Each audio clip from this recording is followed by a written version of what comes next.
button. Hi, my name is Rich. I use the he, him pronouns, and you're watching my YouTube channel where I play amazing tabletop role-playing games with friends.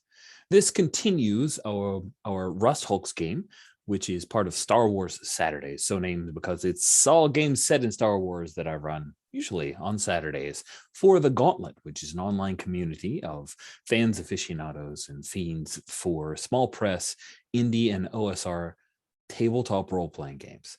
It's a whole lot of terms. If you don't know what they are, don't worry. We're going to tell a Star Wars story using a very cool Powered by the Apocalypse game called Rust Hulks.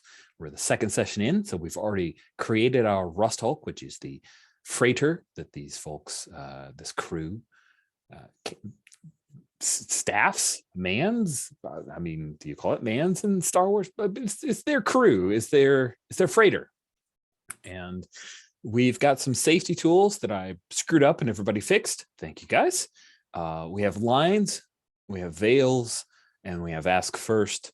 All those safety tools are there for us to use as grown-ups who are having fun playing fantasy fun times, to make sure that we don't step on any toes to cause the fun to stop. We also, on top of that, have X card to cover anything we didn't realize we would need to put a line, veil, or ask first on.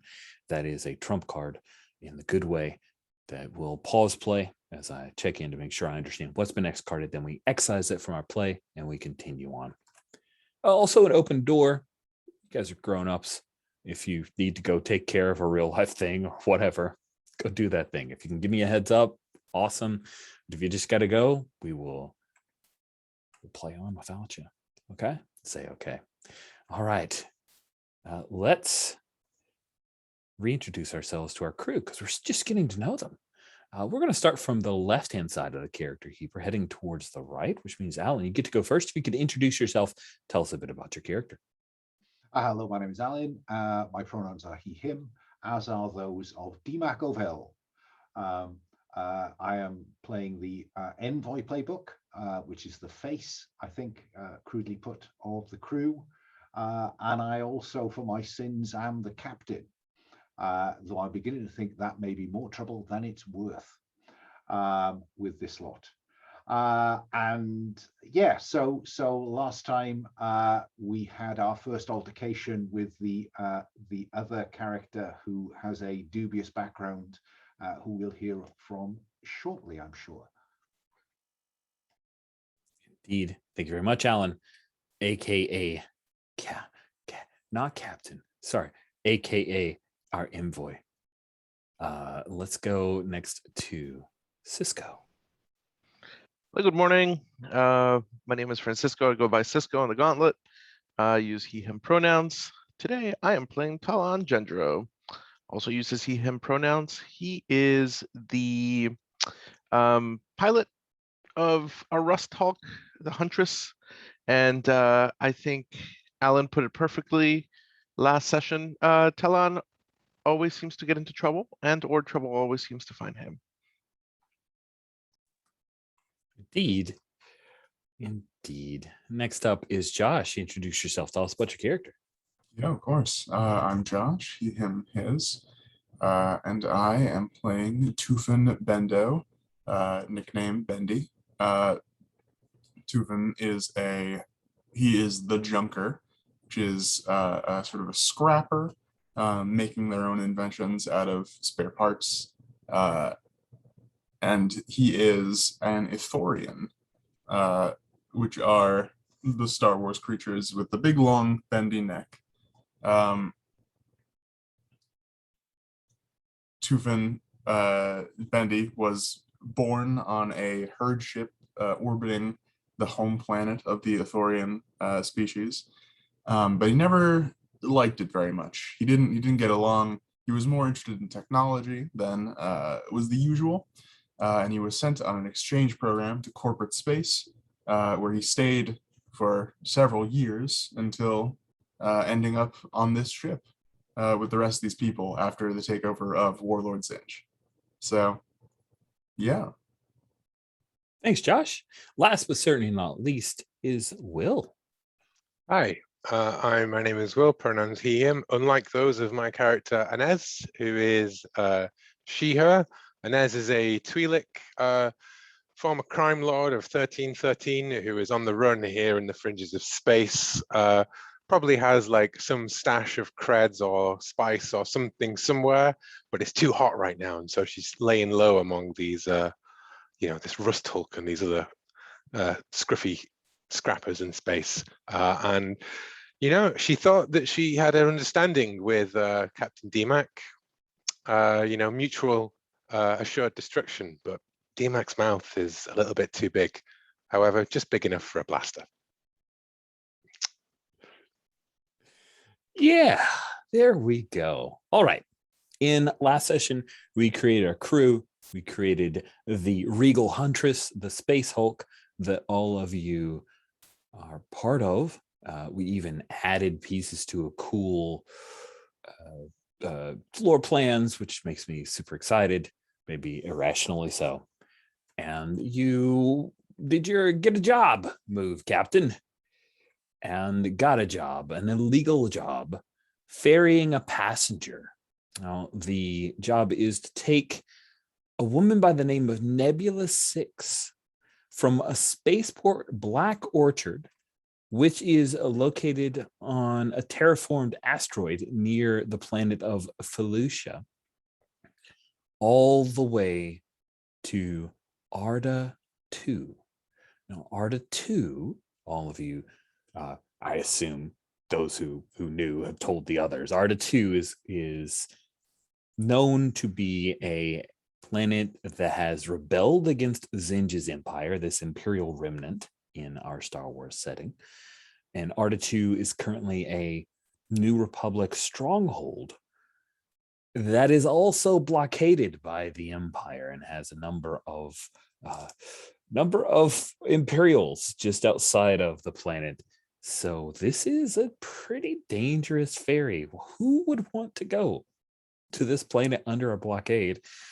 Well, it would be the young human woman known as Nebula 6, who, as she came on board and saw Talon, you all came to find that the two of them knew each other. And there was excitement. I believe there was hugging, because I think Talon's a hugger. And Neb 6 is in no way opposed to that. So I definitely want to have a few scenes as you guys are traveling, but let's hit some of the mechanics of traveling, and then we'll shift to that. So when you fly a span, there are some things that you do, and we've got a pilot and a captain. The two of you should probably talk this through. When you fly a span between two planets, you're going to roll. For every span's worth of fuel and supplies you burn, you add +1 to the roll. You've already spent 1 fuel to fly, so you get to add that. And you can add more up to a maximum of +3. And we went through the mini game, I guess you would call it, of purchasing supplies and fuel based off of the credits you had been offered. And that was Moonpunk. Was it? Well, not? I didn't play that character. Oh, that's right. You met in the Bounty of the Week Yes. as Talon. Yes. Yeah, Bounty of the Week is Talon. You rescued her from a prison, an Imperial prison. Thank you. That's a good point, because they blended together. But yes, your Talon was in Bounty of the Week. Your Moonpunk character was the Deveronian with the horn severed. So,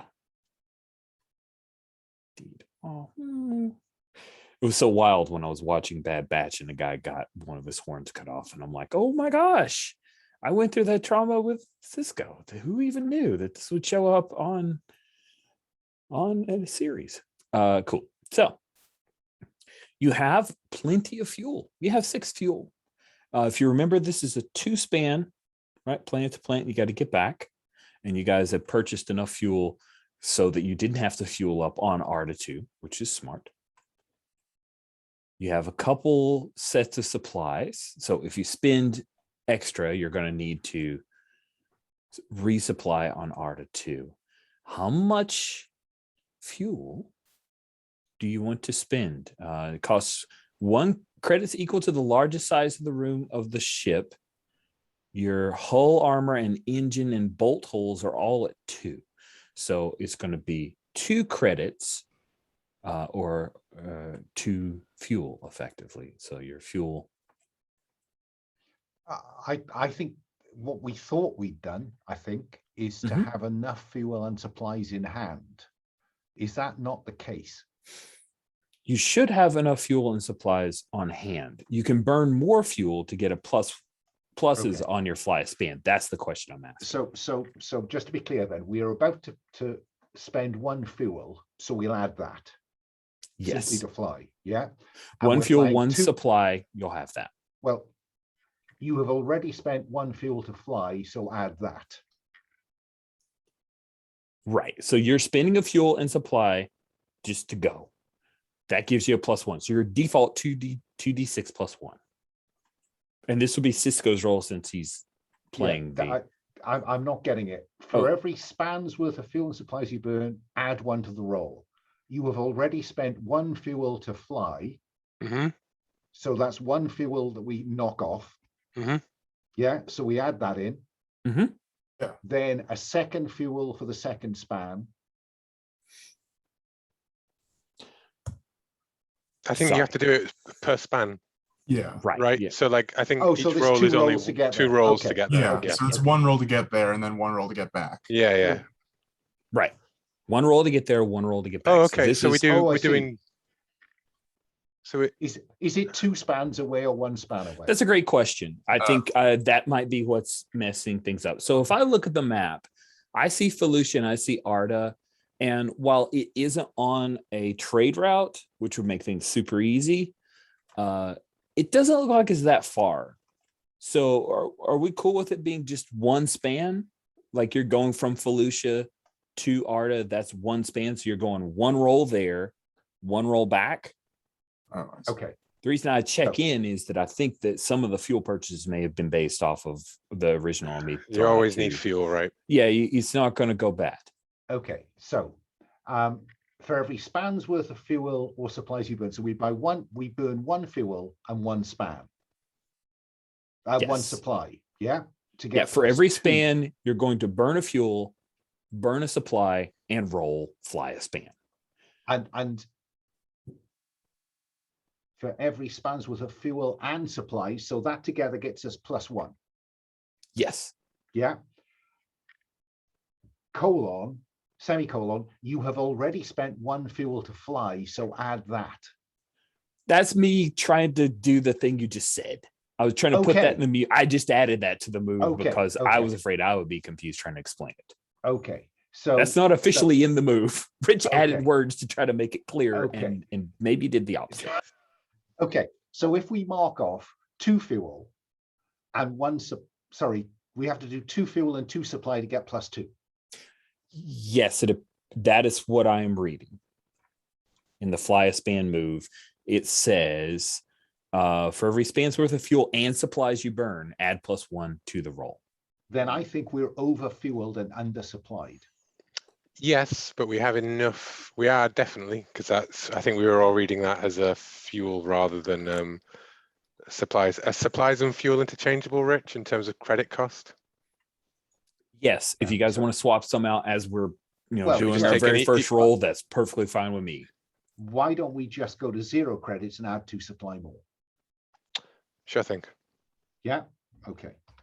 So there we go. So therefore, we're flying 1 span.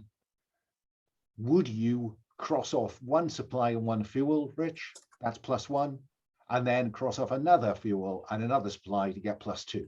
Correct. And that, I think, is what we're going to throw at Cisco to fly with. Throw at Talon to fly with. Yeah? Are we on the same page here? We are on the same page. Okay. Let's do Rock it. and roll. All right.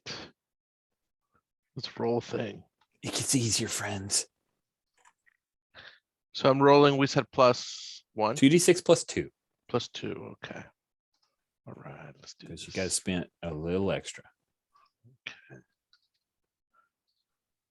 And I'm going to let the captain mark off the 2 supplies and 2 fuel. Okay. All right, I rolled a 10. Wow. Nice. So if we glance at the bucket of moves, it starts on row 23, column E. On a 10 plus, you choose one. Every crew member chooses one chain to loosen, or every crew member heats or cools a chain, or you stumble on an abandoned hulk, which means you can scrap it and use Junker's kit and all that cool stuff, or you come across a station during your flight. So you get to choose one. And Talon rolled the move. So Talon, what do you choose? I'm going to choose to slack my chain with an Well, no, make a choice. Make a choice of the four. Oh, you don't I choose get that. to- Then if it says every crew member, then every other crew member will get other choices. But you choose one of those four options. That is the option that's a result from flying this span. Okay. Was one of the choices not to loosen the chain? Yes, but it's Okay. like that means everyone's going to loosen a chain if they Gotcha. if they Okay. want it. Gotcha. Well, we talked about finding a Hulk last time as a wish, so I'll pick to find a Hulk then. Fun. Okay. So then you stumble upon an abandoned Hulk is the option that's chosen during flying a span. I think it makes the most sense if this happens when you enter the ARDA system, right? So you guys come out of high. Well, actually, I wanted at least one thing to happen during the flight, right? Because everything's going to get a little hectic once you guys start to scrap a Hulk. So before we drop into the result of finding the Hulk, I'd like to check in during hyperspace. You guys will be in hyperspace for a few hours. Talon, you're flying the ship. I imagine she's got some autopilot, so don't feel like I've stuck you, the character, in the cockpit. As I take a look at the Regal Huntress, it looks to me like that flight deck is pretty big, right? Like you've got a lot of space. Have you personalized anything about this flight deck, Talon? Oh, It's the yeah. first time we see you. Like, what's it look like? Is it like a real narrow thing or a bridge more like? What do you think? Yeah. I like the thought that it looks like a big trucker's, sort of like, pod there at the front. And on the controls, I have like miniature kind of like dolls that you see at the end of Rise of Skywalker, I think it is. You have like little effigies, and I have like I'm recreating some of the show from the last adventure that I was in, and then I'm rewriting scripts, up there in the front, and then I'm also working on blocking.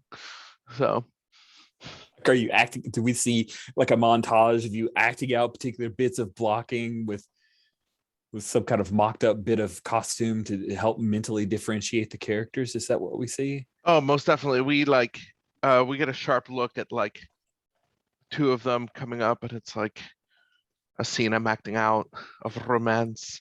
No, I can't do that. But wait, oh, and I'm like, nope, that won't work. Nope, let's rewrite that. As we pan out, and it's actually Talon that's controlling these people. That's great, and also terrible, and I love it. That's great. What about, it's like dinosaurs, but not. It's like dinosaurs, but not. What about Tooth and Bendo?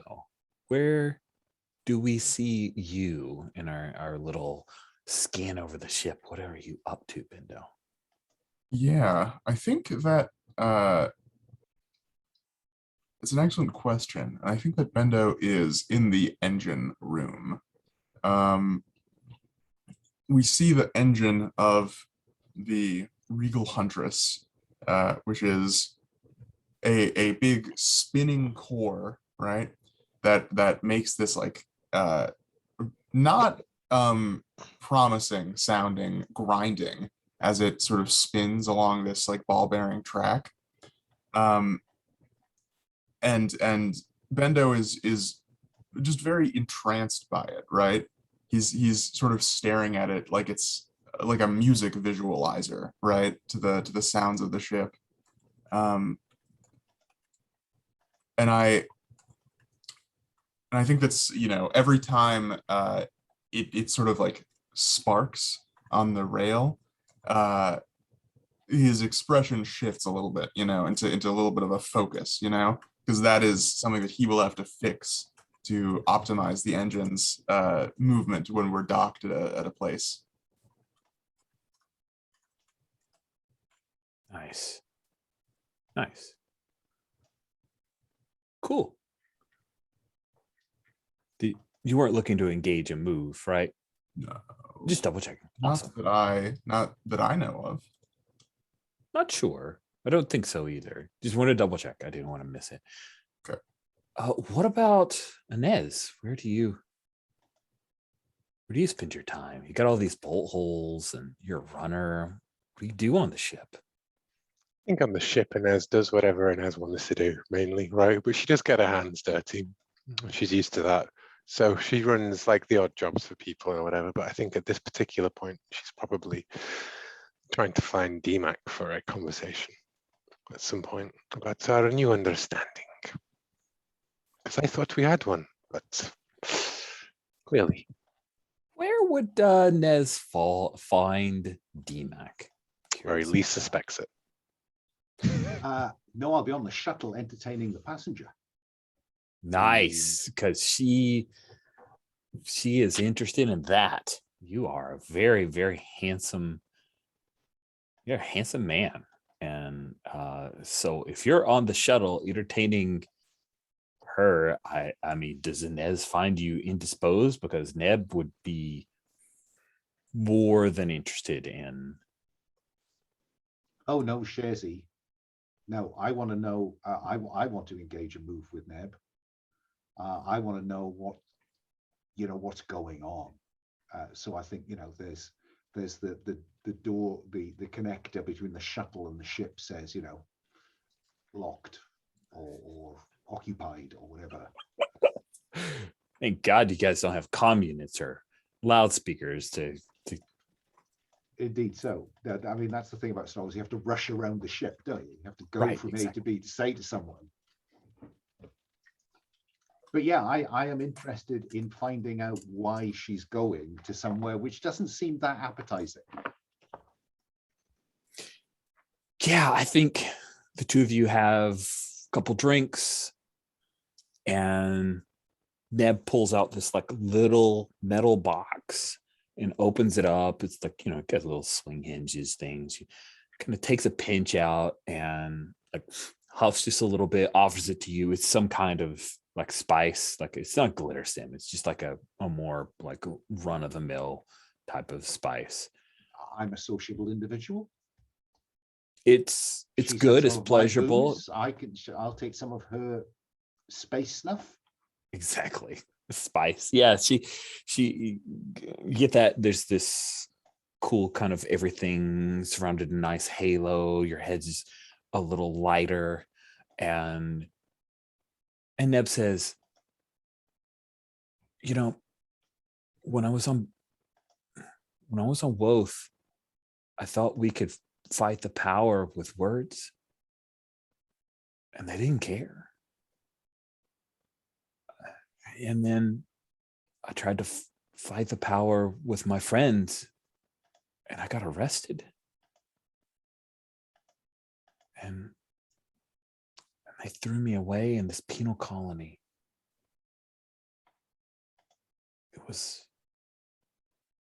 hard. So how are you going to try and fight the authority now?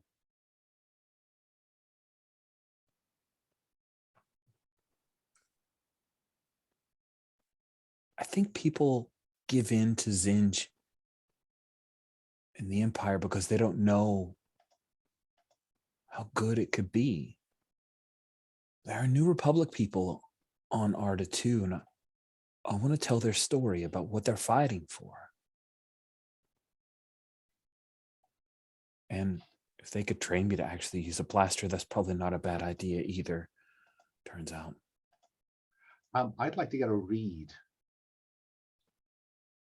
on Oh, yeah. EM6. You should do that. So I can't remember what my gut is. 1. Let's go 2d6. Okay. All right. Get a read. Oh dear, we're picking up where we left off. Okay. Oh, goodness. Exactly. So, yeah. Not even a +1 will save that. No, Slicker. not even. You couldn't even call on help from somebody to get that one. So then, I hold 1 anyway. yeah, you hold one anyway. I'm curious to know, how can I exploit the opportunity that she has described? Oh, it's according, like, what do you want to exploit it for? Well, I suppose she's talking about, there are New Republic people on there. She wants to tell their story. How can I exploit that opportunity? Does that mean that, could it be that they need a way to distribute those stories, that there are training opportunities either for us or for them by us? I'm open to offers at this point in the proceedings. Okay. Yeah, you realize, hey, if you can get her to believe that this is a thing you're 100% behind, then she's going to be very easy to manipulate. She is pretty idealistic, even though she's had her heart kind of broken by the enemy, and she's scared of them. Does that make sense? So yeah. I think that's your way. But oh, by the way, don't forget you get to mark an XP for that. Did you know? Oh, so I do. Yeah, you do. You certainly do. Oh, then I think I didn't mark an XP last time for the complete balls up I made of coercing Inez.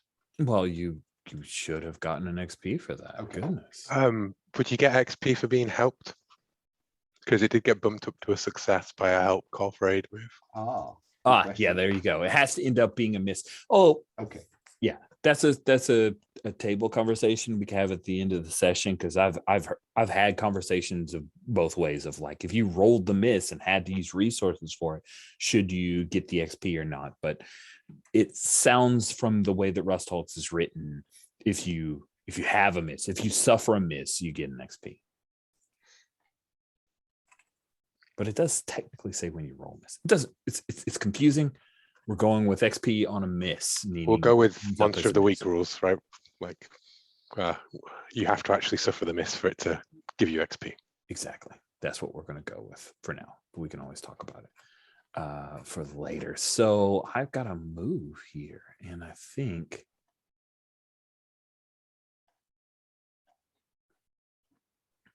I think the move is that Inez gets what she wants. Like, Inez gets into the shuttle, right? You wanted to talk to DMOC? You get to talk to DMOC. Do you slice in, or is it just a lucky break where DMOC didn't lock it as well as he thought he had? Oh, I mean, I think slicing in would be more interesting, right?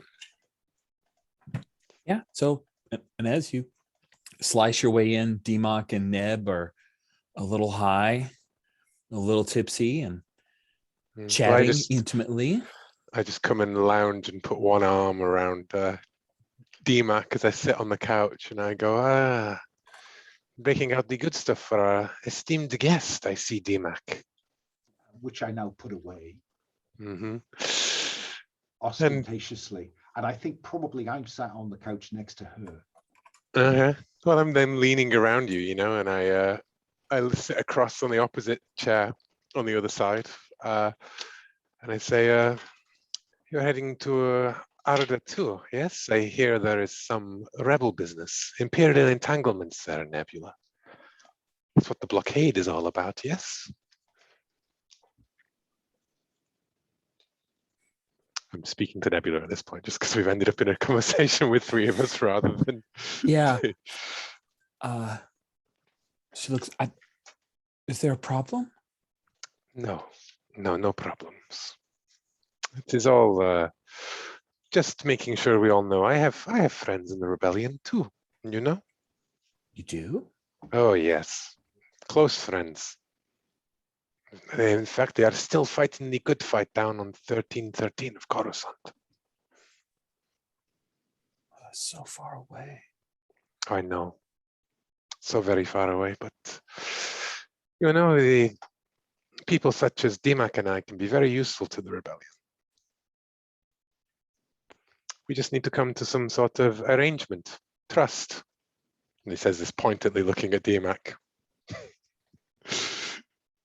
But anyways, I just need to borrow our captain for a moment of time. Nebula, you make yourself comfortable. And Never gives this like slight like, like she doesn't want D-Back to go, but she's not. Oh, don't worry, I'll return him in one piece. Okay. And I think maybe we just even go to the cockpit of the shuttle, you know, rather than like out kind of thing, and just close the door behind us, right? Like, we're imagining it as having like a shh kind of door. And all of the bonhomie and everything just go like, what was that, Dimak? That, Enes, was practicality. Okay, if this is going to work, Then what? you You are need going pull to your weight. I need to pull my weight. You know, you're here for cover. Okay. And what Now, then do you don't think is your waste that. secret? What is your secret? We have an arrangement. It was based upon us both knowing things. Yeah. And what? exactly. You are happy for your secrets to go around talking? I think your Yeah. old crew is still looking for you. Look, we have the chance to just stay under the radar here. So you just need to stop drawing attention to yourself. Oh, like what? Like causing an argument in the middle of a busy thoroughfare, or threatening Exactly. to Pulling spill a gun. secrets. Pulling Yes. a gun after we have a quiet conversation where I lay out some facts of life and you go public. I think That it was is the point so where you started. unprofessional. It is the part where you started yelling, Dimak. I know in your corporate training videos, you think you deliver everything with this reserved control, but really your voice gets very high when you are upset, and people were staring. And what I want is people not to stare. I thought that was what you wanted as well. Yeah, we have a different view, Inez. Now, you know, if you're not enjoying your time, you can try to make this on your own, but you need this crew for cover. Frankly, I think you need it more than I do. Well, I'm glad that you are so reasonable, Dimak, you know, and that you wouldn't do anything as stupid as having a public meltdown over a simple few minutes of disagreement. But Time hey, will tell. Time will tell. Yes. Well then, I'll just leave and wave, and I'll bow, and I'll say like, careful, he bites, to Nebula. Okay. Ask him about his last crew. They really, you know, they were so close.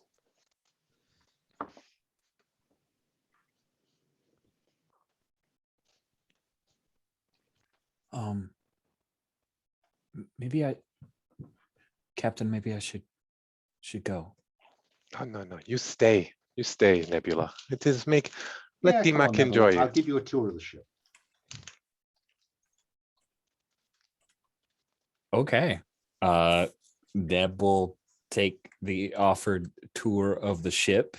She senses the uncomfortableness. Is this Actually, can I fast talk someone? Because I want to bluff, swindle, coerce, mislead, cajole, stall.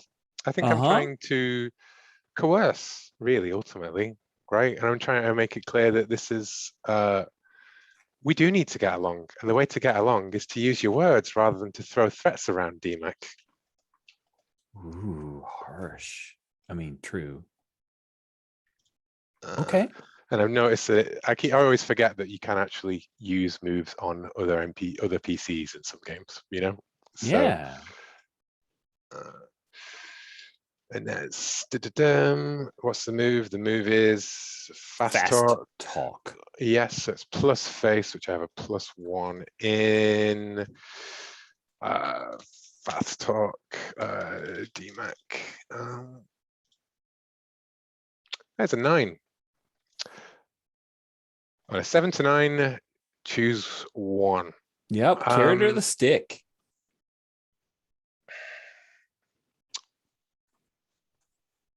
If they do what I want, they can mark experience. And all I'm asking for is a little less brinkmanship, basically, because So rational.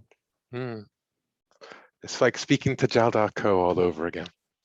Oh God, it's not that bad. It is not that bad. No. So, I mean, I'll happily take the XP. yeah.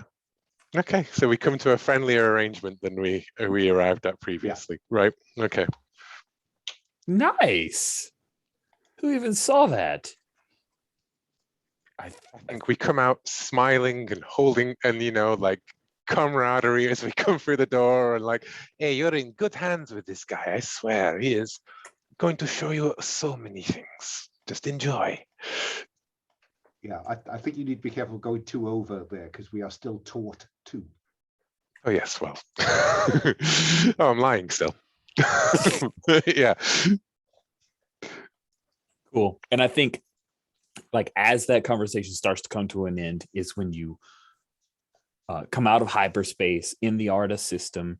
You've got that run to make to go in past this blockade, and ARTA system, ARTA 2 is the second planet in the system. You're basically out at like what would be termed ARTA 6, and Cisco Talon sees on as you're bringing everything online, you see there are definitely Imperial craft in this system, but you also pick up, maybe hidden from their signals from the position you came in, that you catch a derelict ship, and it's far enough away from the Imperial ships that are closer to ARTA 2 that you could check it out. All right.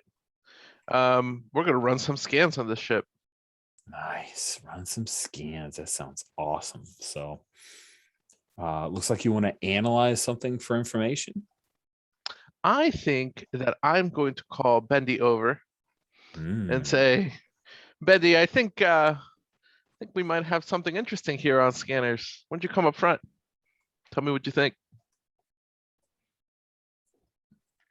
Yeah, Bendy gets the PA in the engine room, and he, sort of looks up a little bit startled, and then he makes his way to the flight deck, and he'll look in the scanner. What does the derelict look like? Great question. How old does it seem? So just I'll give you some information, and then if you want to analyze to go deeper, that's cool. So the first thing you pick, no life signs aboard, because it's Star Wars, so we do that thing. She's dead in space. You see that she the engines were blown out, like they're not there. This thing floated for a while, exposed to space. It looks like it may have been a blockade runner. You see that there are, it's like your lights shine across, and you see the little, I can't remember what, it's basically the New Republic symbol of the little, almost weird anchor thing with the bird head. I don't know what it's officially called. I'm an idiot that I love Star Wars and don't know what it's called, but New Republic signal, that thing. Yeah, Bendy will say, you'll say that's a New Republic ship. And it's still, I think, sort of drifting slowly through the vacuum. And he says, it looks like it's been floating for a long time. I don't know where it got shot down. Oh boy. Is it clear, Rich, that it was shot down by the blockade? Sure seems like it. It sure seems like it. This sounds kind of like a scary situation because we're about to go into that blockade, right? Yeah. Okay. I think Talon is gonna take a big gulp here and feel pretty tense. I'd like to get a read on the situation.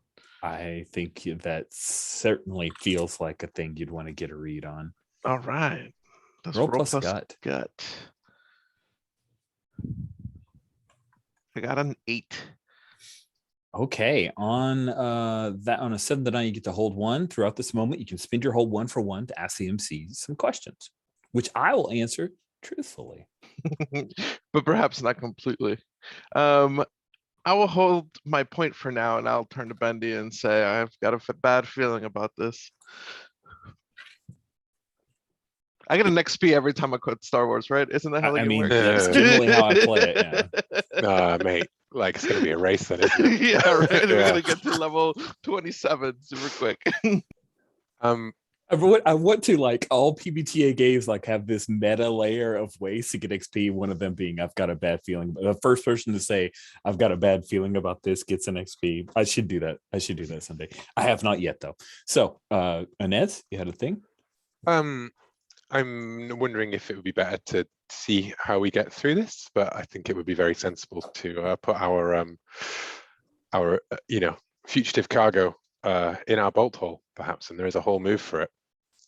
But I don't know whether that's maybe waiting more interesting to roll if we get boarded rather than to do it ahead of time.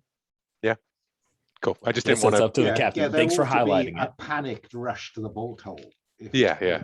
The idea Or- of planning that is just inconceivable in the Star Wars universe. How much air is down here? Yeah. Well, I was thinking that on a miss, on a 7 to 9, right? That might open up some possibilities with a border kind of thing, like that somebody knows, but not necessarily the right person. So I just didn't want to move on without saying it in case we got to that position of like, well, you didn't say that she was in the bolt hole. So yeah. But we're a long way from that blockade yet, aren't we? Yes, but we'll have to go through it. Yeah, but we've got this Hulk out at Arda 6. The Oh, is, yeah. How are we going to, should we scrap the ship? Well, can I ask, what did Talon's get a read yield us? He hasn't asked the question. So. I'm going to piggyback on that. I'm going to invite Bendy over to the co-pilot's chair, and the co-pilot's chair has like more like better scanning sort of equipment that Talon doesn't quite know how to use as well. And out of character, I'm trying to encourage you here, Josh, to maybe roll analyze something with brain. So before we do that, okay? I just want a little bit of color. What's wrong or slightly broken about the co-pilot chair? I love it. It used to belong to a non-human that was like a hedgehog type. And so it has little spikies on it. So it's very uncomfortable to sit on. And every once in a while, you're like, oh my God. Oh my God, the co-pilot used to be a spiner? Yay. Not a spider, but like a spiny. No, spiner. A spiner, yes, a spiner. Yes. Look it up sometime. It's from the comics. It's great. Sorry. So you might get pokey every once in a while. Yeah. Yeah. Bendy will sort of sit on the edge of the co-pilot's seat, very, very lightly, and see if he can't read all of these, read these instruments that Talon doesn't actually know what they say. Cool. Yeah, Talon will bend over and be like, yeah. The analyzer is analyzing. Yeah.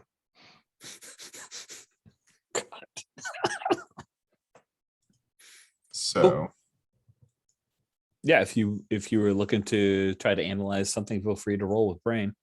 so If that you is engage something else, you can too. There we are. So I hold 2, and I will ask, who touched or operated it most recently. And I will ask, what's a hidden feature? Oh, interesting. Okay. You realize from the engines were blown out, there was a bubble turret. It's now empty, untouched. But just getting a read on this, it appears that this ship, while it's been derelict for a bit, enough to where the vacuum of space has affected it's covered in frost in other areas, like in the little transparent steel bubble turret, you can see the little spindles of ice. But this appears like it is a newer ship, appears to be of Moncall design, so it's entirely possible. So you can see that it's not a hard steel look. It's got that kind of organic look that the Moncalari freighters have. And so you would think that this was probably crewed by some Moncalls that might be who touched it last. And then, what's a hidden feature? Perhaps you're searching your memories of Moncall designs, and that if it's a newer ship, that even if it's been exposed to space, that if you can break open some of the panels, there will be many feet worth of valuable cables, and that the core motherboard and also the astrogation computer would be very valuable. Yeah. I say that. I say, it looks like it's from a Moncall shipyard. I mean, if we board, there might be a lot of very, very valuable wire. They have really incredible manufacturing facilities on Moncall. Yeah, and you see that Bendy is he's just staring out of the view screen of the ship at this Hulk now. And it's clear that he's thinking something in his head. And he keeps sort of flicking back, looking to his room where he has all of his junk, behind the wall. And he says, I think it might be worth a stop, Talon. We could make a little bit extra, on our way on our run. Oh, Bendy, you read my mind. I'm gonna get on the PA and say, well, folks, I think today is our lucky day. And I'm going to use my point here and ask, what is the best way that we could get the valuable stuff, Rich, from there into here? Are you imagining that you guys haven't scraped a Hulk, or that Talon hasn't scraped a Hulk before? I think Talon has scraped a Hulk before, but he hasn't done it with this crew, maybe. Okay. Best bet here, vac suits, moving out, pulling it into your hull. You can't really belly up to this baby because it just looks like something wrecked their airlock. But you can easily just enter where the engines used to be. Oh, it's that big that we ourselves could go into. Wow. Oh, no. I'm sorry. No? Sorry. That's not what I was trying to say. So the Moncall's about equivalent size to yours. I see. Okay. I'm just saying that the back of it, you could go in vac suits, you could go in the back, not the whole ship, but individuals could go in vacuum suits in the back without having to worry about airlock. You just have to spacewalk. Okay. Which we don't do in Star Wars, but I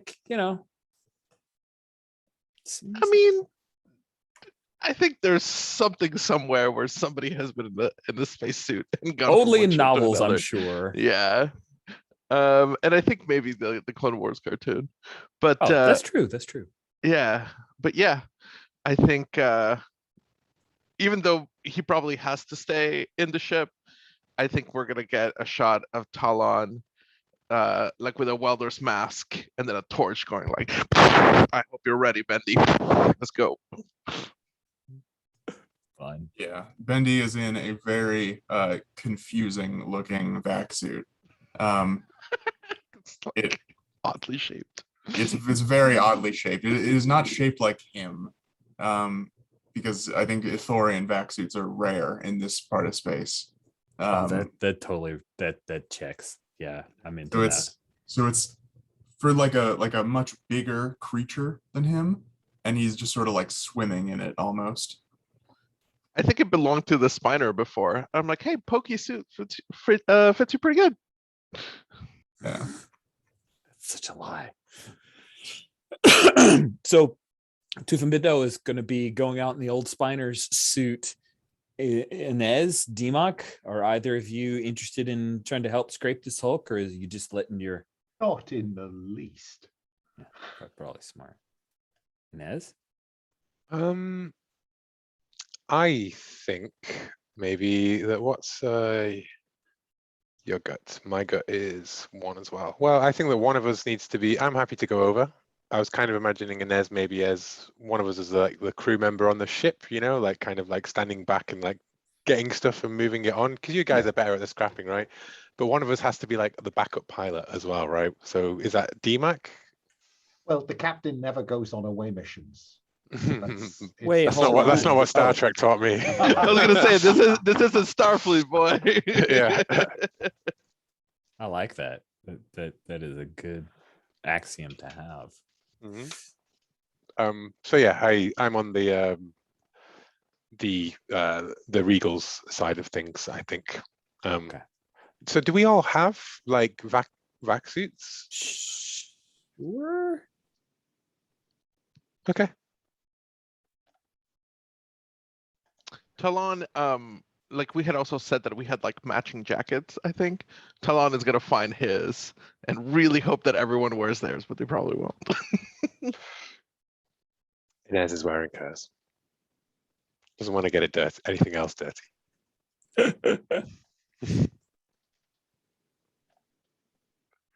Captain, should I'll just stay in the shuttle, if that's okay. Yeah, why do I? Because I'm not going over there. Oh, Oh no. No, that's that's their job. I don't get that grubby. Duh. Yes, he is management. You know, the man, exactly. the man, as it were. He's really the man. So no, I'll sit in the cockpit, just and Nebula can sit in the co-pilot seat. We wait to see what happens. she is interested in this. This could be a story. Indeed. But I do my best to discourage any hint that she might go there. Good. Because we have a payment from her at the end of this. She also is not interested in going, so That's fine. So here's what's funny about all this. None of us are good, I just realized, at dealing with junk and scrapping, except for Bendy. yep. Everybody else is here for moral support while Yep. Bendy does his thing. Everybody has suddenly come to the cockpit, and it seems to me like everybody now wants to sit in the co-pilot's chair. Bendy is out there gearing up to go out there by himself. The way I imagine it is Bendy's like knows what he's doing. You're there for the arm work, and I'm there to be like the third sort of like, if anything goes wrong, try and pull you back kind of stuff, you know? Sure. So Inez is going out there in space? I'm in the vac suit, like. Oh, you are. I'm the guy. I'm the astronaut at the hangar, waiting to sort of like, if you go wrong, Gotcha. I'll leap out and get you or whatever. To pull him right, back you know? in. Got it. Yeah, Okay, yeah. cool. Okay, so we're not as crowded up in the cockpit as we No, thought. no, God, no. It's just DMAC. It's literally Okay, just DMAC and DMAC. Nebula. Okay. Yeah. Because I was gonna say if Bendy's gonna go out there alone, I guess Talon will suit up. But it seems like his gifts are probably needed the most at the pilot's chair, so he'll be there. Nice. Okay, so Inez and Bendy then at the thing, and Talon's on seat, and DMAC is entertaining the guests. Cool. Okay. That was a lot like why you were trying to hold the smoke in. So just so to double check, Inez and Bendy are going over to the Hulk, right? Cool. Tooth and Bindo, I think you've definitely justified a +1 from the analyze a thing, right? Because you're acting on that answer. I think it is time to scrap a Hulk. You scrape a Hulk for valuables, roll plus junk. 10 plus you find useful or valuable or both. And so now you get something, but it's broken or incomplete or has strings attached. All right. Let's get that astrogation computer. Those babies are expensive. 12. Wow. Hey, well You are done, good Bendy. at this. I love that the Junker aced that roll. That is so cool. Yeah. Yeah. And I think 10 plus you find useful, valuable, or both. I think you find the stuff that you analyze. You knew where to look, right? You go inside, and there is just this thin film of ice, and there's no gravity. Totally not Star Wars, but that's fine. And you end up like popping open some of the things, and it's still cold in here, but you're able to pull out those cables.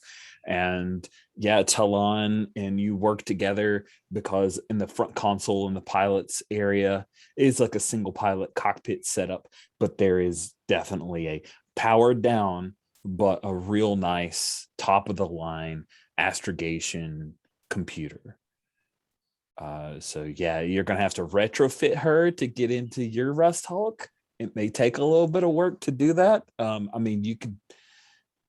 Yeah, what is it that Tufan does to try to extract this astrogation? So you get some motherboards from behind consoles, a bunch of wire. That's 2 credits worth of stuff. But the astrogation computer, I'm really curious. I don't imagine you're going to sell it, but like you can. But how does Tufan Bindo get that thing out? Yeah, I think that the way it works is that in the drive console, there is this like molded control panel, and Bendo is looking at it, and he's curious, and then he, sort of like gets onto the floor, and he's crawling down, and he just reaches under and he pulls it off. And the whole thing is just it's like a car radio console. It's just a cover, right? And there is like a server rack sized astrogation thing, and it has some Moncal bolts that are not any of Bendo's things, but he can sort of jam it like putting a flathead into a Phillips hole. Yeah, well, see, the Moncal, they have a totally different kind of hex nut. It takes a special type of wrench that you can only get on Moncal. Yeah. Yeah. So Bendy looks through his, he has a little pack that's just like loose tools. And he's sort of like scraping through it, and he pulls out a couple of wrenches and he tries them, and finally he finds one that isn't right, but it works. It won't strip the screws too bad. And he turns it, and finally there's just like a slump as the bolt releases, and it drops like an inch, or it doesn't drop actually, but he feels it become weightless, right? It is no longer attached, and he just sort of pulls it out in the vacuum, and he starts backing up with this big server rack.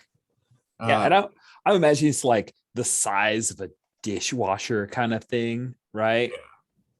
It's big, and he's carrying it. Luckily, it's not heavy, and he's backing out of the room because he can't really turn around. It's the point where it's like we don't hear anything. We just hear the music of Loverboy working for the weekend. It's a weird Guardians of the Galaxy crossover, but we see it kicking up little sparks as you back it up on the deck, and then you disconnect some of the cables and that were mooring it, and then you guys fly it over back to your ship. That's awesome. That is awesome. Anything more on that scene? I didn't mean to take over, but I just want No. I got excited. This is fun. Yeah, we stripped the functioning astrogation. We Yeah. took a few coils of very high quality insulated Moncal wire. Kind of thing when Talon's got it around one of his. Oh, by the way, Talon, I'm sorry. I really want to know. does your spacesuit, like, do you just stuff your, do you have Leku's like spacesuit things, or is it just stuffed inside this? I'm curious. Oh, that's really good. Yeah, he has a custom helmet that allows for the Leku to sit there in case he is needing to communicate with other Twi'lek. He can move the Leku. Fun. Yeah. Cool. Good. So you guys scraped this Hulk, and just for resellable stuff, you've gotten 2 credits worth of gear and everything, but you now have an astrogation, which I don't know for sure if there's a move for that, but we can make one. Yeah, I was going to ask that our cargo, we deliberately didn't put much cargo space in here. So there is a move on the cargo hold. When you get a job aiming to haul cargo, legal or otherwise, you can roll plus size instead of plus face. The larger the cargo hold, the more profitable the haul. So that might be how we work out how much this was worth, by rolling plus 0. Oh, interesting. Because there ought to be some downside to not investing in cargo. Do you know what I mean?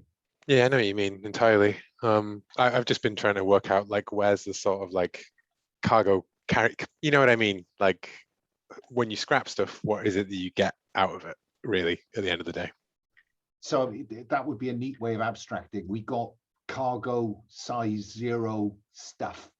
You can only hold so much, right? Like you could have maybe scraped more out, but you had to say, well, got to leave that behind because we only have this much space.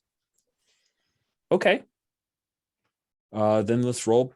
Well, let's see. But if you on the get a job, like that's a whole nother thing, right? Well, that's either legal or illegal and all that good stuff. Yeah, I was just thinking, but that's the only way that cargo hold size has an impact.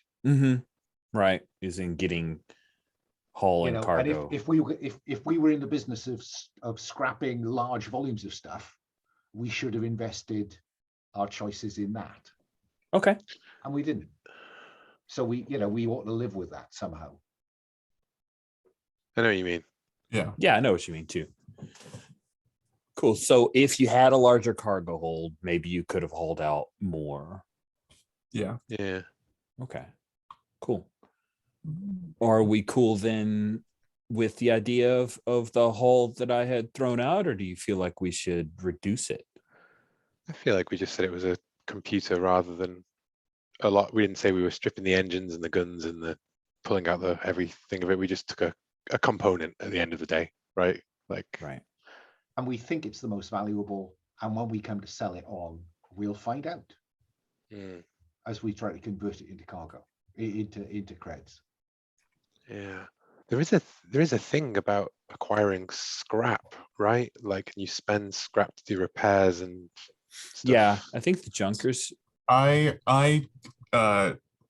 would be able to break down whatever this is for its value in scrap, because of my moves. Well, maybe that's what we do then. Yeah, and then a move for it. Fine. Because I was just beyond like the mere credits, right? I'm trying to think of like how the game supports using the stuff that you nick from ruined ships, right? And it feels to me that that's the scrap turning into improvements, beefing up a room, repairing stuff, building a common piece of gear, like, Yeah. So if it is an astrogation computer, that's beefing up a room. Yeah, so I would agree then that yeah. So when I take a piece of equipment and break it down for parts, roll plus junk, right? So I will do that. Another 12. So now we're on to what's this worth? Yeah, it's worth in scrap. Scrap becomes the kind of unit of interchange then, doesn't it? Yes, for me, so I started the game on my character sheet with 4 credits worth of scrap, right? And I'm able to use scrap in equivalent credit value, right, in my Junker's Kit moves. So yeah. So how many credits worth of scrap do you think we rip out of this junker? Well, why don't we roll get paid plus 0 for the amount of volume we got out? wild. This is That gives Interesting. us, does that generate No, it cred? doesn't generate cred. No, It doesn't. it's because creds are set by the GM yeah, basically. yeah, So yeah. like, Mhm. I think that this is a case where we just do it fiction first, and it's Rich saying how much a 0 hold could hold of scrap material for whatever, right? I Bigger think you hold can would fill mean your bigger amounts of holds scrap. with enough cable and motherboards to equate to 2 junk or 2 credit if you can get a fair price wherever you sell it. The astrogation computer is one of those things, like if it were brand new, it would cost as much as your Rust Hulk, possibly. But it's been exposed to space, it's been used, it's got New Republic insignias, all the hell over it. So I think that's probably the thing that makes it the least valuable, right? Mm. It's gonna at be hard least to here. move. Yeah, it's gonna be hard to move. Mhm. I think Talon has such respect for Mon Calamari technology. He's actually going to like dust and clean up an area for us to put like the scrap in. So This how deserves much- better than just a bunch of wrappers. How much? It's 2 scrap then, right? Yep, Yeah. 2 scrap 2 scrap. Cool. for sure. And I'm also going to then, so I have 5 credit worth of scrap now on me. And I am going to spend 2 of those scrap to even it out. I'm gonna say that we're gonna buff a room, beef up a room. Oh, fun. And I think that I immediately set to work trying to retrofit this computer into our own helm room, right? Our own flight deck. So let's see. An 11, so that means on a 10 plus, that room counts as having +1 size and ongoing until it next takes harm. So until the flight deck takes harm or the helm takes harm, it counts as a +2 instead of a +1. Nice. I'm feeling mighty safe up here in front. So the helm was a 1 and it's now effectively a 2, or it was a 0 and now it's a 1. What you might want to do is to put +1 under the harm, Rich, because if it takes harm, you'll lose the +1. Yeah, we can do it like that way, right? Like, because I imagine us doing this a lot because we have a junker on board, Yeah. right? And it seems like a rational use for that thing. Yeah, it was a 0 before. It's just saying it was a 1 before. Sorry, a 1. Yeah, it was So a should 1 be- before. Yeah, So by beefing it up with the computer that we ripped out of this Moncal ship, I don't think it's the whole. I think that our flight deck is not totally compatible, but we've sort of taken like half of it. And we had to take over the full thing, right? And then you had to work out which bits would fit to which bits, right? Yeah. So it's like it's not the whole like server box that the astromech contained in is we've thrown out the case, right? And now there are So you've ripped off the cover of the dishwasher. There are little like computer chips just like taped to the ceiling where there's room, with like bare wires. It's very precarious and it will break when the room comes under fire. But until then, it means that the helm has very, very good flight calculations. That's awesome. That's it must awesome. look a complete like ramshackle thing. Yeah, man, I love it. What an interesting analog for all of our relationships on the ship. Sweet. And I think, like, are you guys just planning on letting Bendo do all this work without, well, like without moving, not leaving the hulk at all, just like hanging tight in the dark side of Arda 6. Well, I think we I sit think here because we want that additional capacity to fly when we Mhm. come to the Yeah. going solo. Mhm. So what's the talk off with Neb look like? Because she's gonna ask, like, hey, are we going? Oh yeah, no, I take it back to I don't want to show her that kind of ramshackle construction.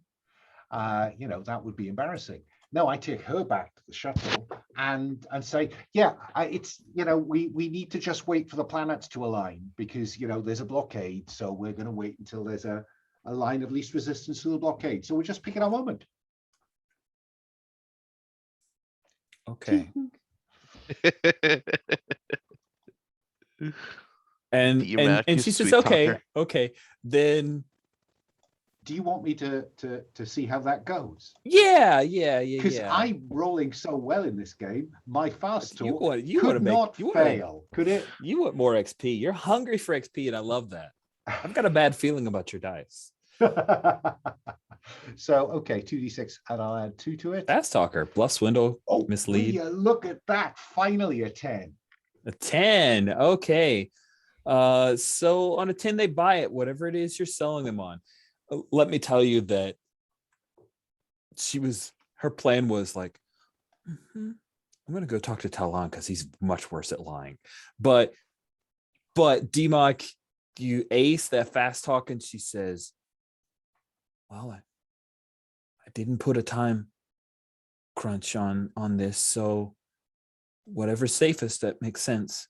Well, look, we don't want you, none of us want to get caught by that blockade, do we? No. Ding. And she just melts into that, like, oh, thank you. You really care. Yes, we do. Sweet. So yeah, you guys take the time that's needed.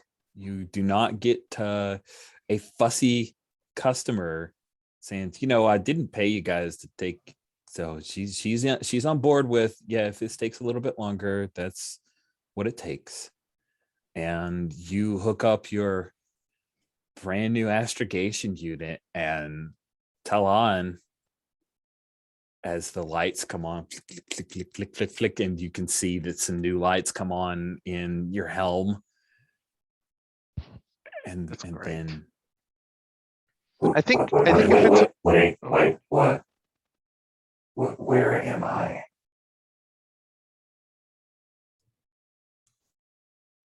Penny's dropped. Bendo will have to explain that. Yeah, Bendy is I think standing in the flight deck with his hand on the power switch, jaw open. I don't think he realized that he had put a personality modulator in one of those salvaged parts. I repeat, where am I? Yeah, and he says, we have reactivated you to assist in flight calculation. You are aboard the Regal Huntress. Regal Huntress. Regal Huntress. I'm not aware of this ship.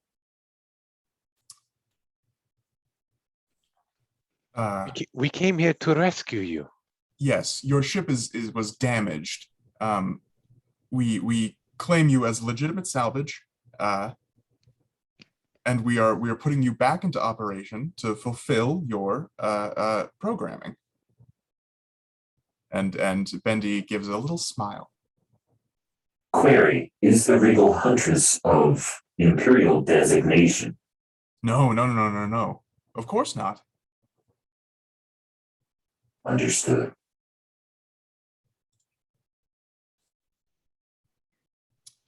What should we call you?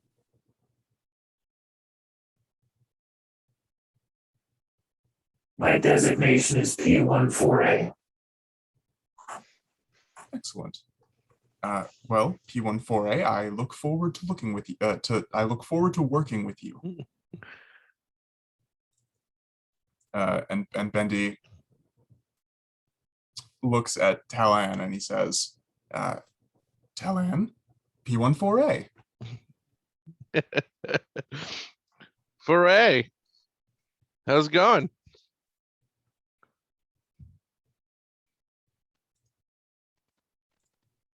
So Foray, you're a Republic astromech?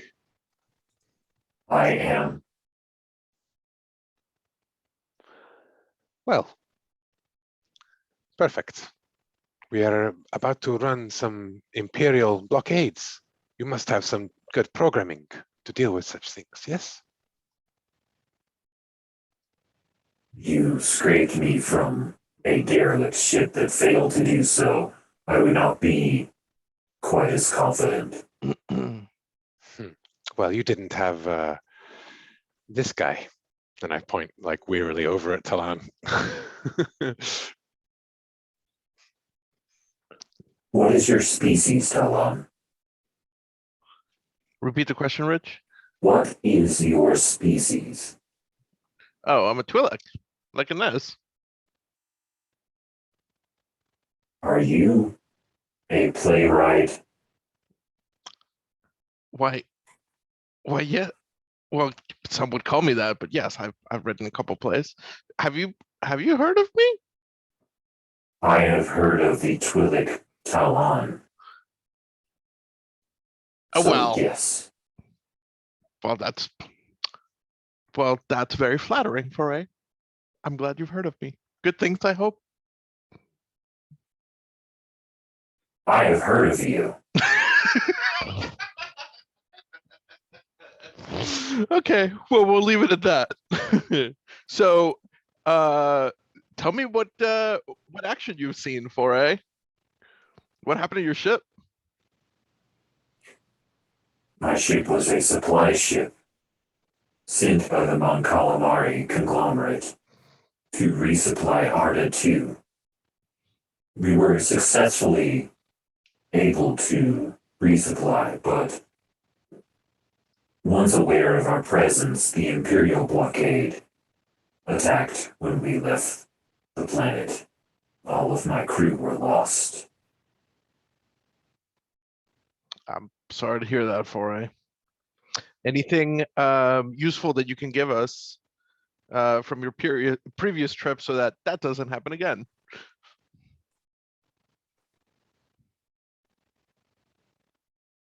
My analysis is that you have built into this ship.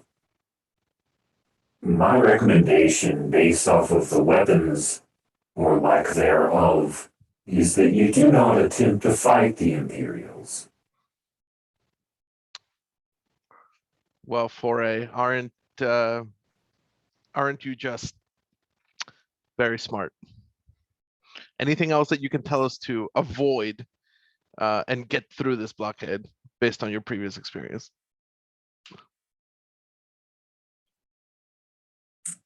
We were successful in navigating the Demon's Moon to utilize subterfuge. I can help you chart a path, Talon. That's what I like to hear, Foray. Awesome. And with that, P14A will assist you in using, basically, for those at home, Arda 2 has a very unique aspect in that one of its moons, called the Demon Moon, is so close and has this weird elliptical orbit that at times it dips down in the atmospheres, because there is an atmosphere on the Demon's Moon. The atmosphere of the Demon's Moon and Arda 2 itself touch, and you can actually navigate. There are flying creatures called rupings, these like dragon flying type things that will actually cross from the moon to Arda 2 and back. That futzes with Imperial sensors pretty heavily. So what P14A has revealed to you guys is a way that you can probably get to Arda 2 with a bit of subterfuge. But it seems like it's not perfect because they obviously were caught on their way out. So that is a can I plus can I one. just check in with Talon? Did it say dragons? Well, not dragons per se. Nothing that we can't fly around. Okay. Hey, we don't bother them, they won't bother us. Probably.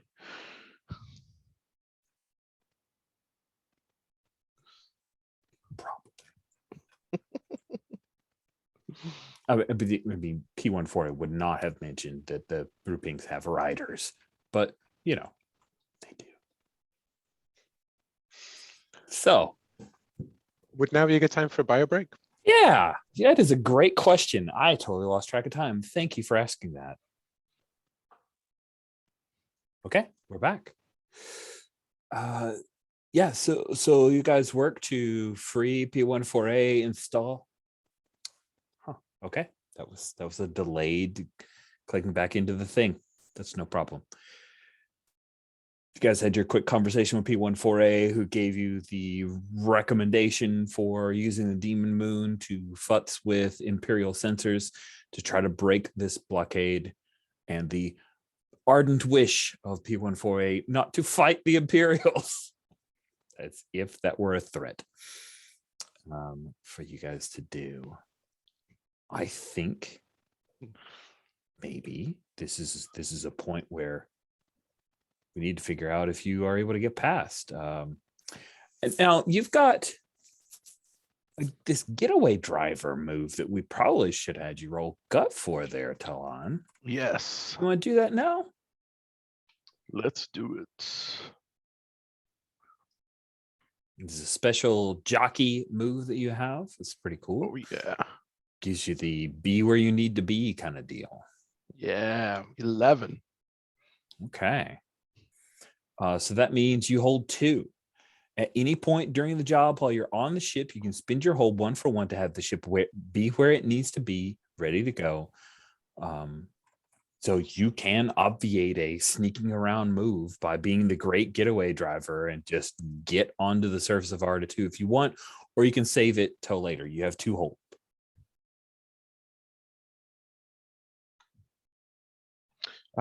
You're saying that I can use one of those points now? I think so. Right. All right, It let's feels do like it. that's what. So what does Talon's mastery as a jockey for the Regal Huntress look like? Navigating past, there's not a Star Destroyer over Arda 2, but there are several of the larger freighters, like the TIE fighting carrying freighters, that I have a literal mental block on remembering what the hell they're called. I do it every single time. I think that we're gonna get a shot of like whoever's astrogating the flight path, sending that over up front, and then being like, all right, hold it, and then we punch it as we like approach the 2 moons that you said are like orbiting like this close to each other, right? Is that what it is? Well, there's a moon. So you have Arda 2, and then you have the moon that orbits, and then it just kind of elliptical orbit will pass within really close to where they're close up. So you can actually see almost like a whiteness of the 2 atmospheres mixing together briefly. Nice. I think we're gonna fly through those clouds, through the atmospheres touching, and I think that we're going to see these giant beasts that are flying, and I think that we're gonna have a cool moment where we're like weaving in and out of them, and like we've sort of become a part of their pack or whatever. Nice. Yeah, and I think maybe we see one of the other characters, maybe Neb 6 is looking out like a porthole being like, whoa. Neb would totally be like that, quickly, furiously riding into a data pad, maybe trying to take a picture of one of the beast riders. There's there's even a Trandoshan that's riding one of the larger beasts. So it's pretty wild. It's awesome. And you'll see Talon take out a list, and on it there's a line, that says navigate through exactly what it is that we're doing. He's just going to check it off, as we just flight through and we leave the blockade behind us. Nice. I like it. We see the Regal Princess as she's in Atmo now. You probably hear a lot of the sounds of the rickety bits of the ship as you come down to Whisper Base. And yeah, Talon, you have to do the regular thing. They've got a control center. Like, they reach out to you, and which is more interesting, that Neb 6 has some kind of, she has the passcode, or that she's just coming out here completely unprepared and has paid you guys. Which do you think is more interesting? I'll ask Inez. You get to answer that one. I think it's more interesting that she's just paid for it, right? Because she's not actually a member of the Republic, the Rebellion Republic, whatever. She's a wannabe freedom fighter turned journalist who heard that there were rebels on Arda 2 and is heading down there, right? And paid somebody else to take her. I just want to make sure you guys weren't going to freak out on me if I like that answer. Sweet. So we have. This is Whisper Base Control. Can you repeat again? What is your designation and the purpose for your attempt to land here? Regal Huntress just doing a run and picking up supplies. And that's when I switch off Talon's microphone. Hello, Whisper Base. This is the Regal Huntress. We have some, we heard that you were in need of some supplies, and we have some that we believe you may need.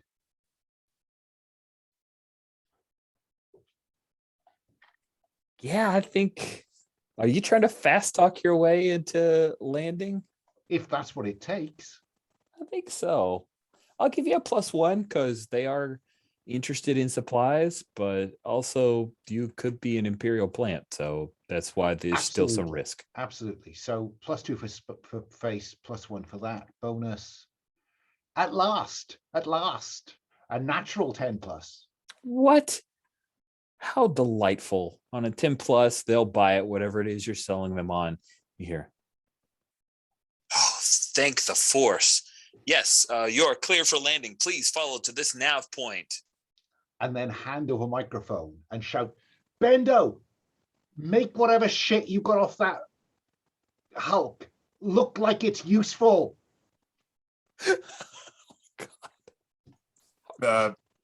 Bendy, his eyes widen because all of this stuff is very useful. What is he talking about? And he runs to where he has all of the wires stashed, and he doesn't actually do anything because it's all very useful, but he cleans it, he sorts it a little bit. Totally makes sense. Good. So we do a bit of a star wipe to the Regal Princess landing, and she's a big ship, but I actually am gonna screen share a little bit just so we can get a bit of scale here, friends. Some folks may recognize this, but I want to make sure we're all on the same page. Whisper Base, it is for sure a former Imperial base. It is large enough to where the ship can land here, but you really can't have any other, so they have to move a small shuttle off of the launch pad for you guys to land. This is higher up. It actually overlooks most of the facility. You see there are a few ATSTs that are in just a general patrol around this area. It's carved out of the jungle, so Arda 2 is a jungle planet in the way that all Star Wars, the planets are all one climate. We're just leaning into it. So it's a jungle planet, but they've kind of carved out for Whisper Base to exist without a whole lot of overgrown plants and the like, but it's pretty large. There are probably 40 or more people on staff at all times, and then it can grow larger if they receive orders to do so. You are greeted by some folks that are dressed like New Republic soldiers. They've got blaster rifles and wearing the dinky helmets and the black vests, and they're happy that there's a resupply that they didn't even order. This is good. They're like, oh man, this is great. The disappointment when they discover this vast ship has a hold the size of a small room. Yeah, they do. It's so sad. But I think the objective here is twofold. One, get the payment from Nebula 6, and two, use Nebula 6 to get on the right side of whoever's in charge here. Sounds good. So you have successfully delivered Neb 6. You need to get paid. So when you finally finish the job and are coming in to get paid by your employer, roll plus gut. Yeah, I'm just trying because I have a benefit here, don't I? When Do you? you get paid, you always choose one extra option: expert negotiator. Nice. So that is a captain move, isn't it? Yeah, there It is. So get paid. Gut. 2d6 plus 1. Yeah. That is let's an see. 11. Another success. Hold on. I don't think you've. How is this going on? It's so weird. All right, you get to choose 2. You get to choose 3 because you're expert negotiator. So I guess you get all 3. I think I will choose then, if it's okay with you, Rich, to get paid in full as agreed. They won't try to screw us, and no one will hear about this job. So we come in under the radar and we stay under the radar. I'm into that. I'm into And that. Is that it? That's 4 credits, isn't it? Because it was 8 in total. Yeah, it was 8 in total. So You get 2 extra though, so it's actually 10, right? Because of the ferry. So in which case we get 6 now because we got 4 before. Yeah, You get 6 now. Okay. Yeah. There we go. My work here is done. Have a good time, crew. Enjoy yourselves. Yeah. So, Bendy, do you plan on like dumping this scrap to these guys and trying to make some creds as if you've arrived with supplies? Is that the plan here? Because that's what Captain Demox told you to do, right? That was certainly the impression I wish to create in Bendy. That may not be what arrived at his end. Yes. Yeah, exactly. That's why I'm just, what's going on? That's what the captain said. Bendy likes his scrap, so I think that he is going to take it to market, right? But a lot less than I think. I think he's gonna set up like a stall, right, where he's sort of unloading these supplies. But he's very attached to it. His prices are not good, right? So I think he's only actually going to sell 1 credit worth of scrap. And he's going to keep the others for a rainy day. But All right. that'll bring us up to 7. Good stuff. And you were hoping that Neb would like put you in contact. So there's a tense moment as a woman arrives as you guys are talking and trading out all the stuff with a bunch of there's like 6 or 7 soldiers who are here, and then the lift that comes up to the landing pad, someone arrives with it's a human woman in her surprisingly young for a person who carries herself with authority, like early 30s. She's fairly attractive. She has a Bothan with her who is carrying a pretty sweet looking battle rifle. He carries himself like a military person who's kind of like that hard-nosed sergeant vibe coming off of him. A couple of other soldiers are with him. They come, and then all the soldiers stand at attention and she waves it off. And Neb 6 calls out, Major Mothma? And she peers for a second. She says, I'm Nebula 6. Nebula 6. I asked these guys, I paid them to bring me here. I want to talk about your efforts. I'm a journalist. She says, good, we can get that sorted. We can get that sorted for sure. Now, I understand you brought some supplies. We did not have an order out. Who sent you with the supplies? And Neb's like, I did. We came together. We brought some supplies to help out with the effort.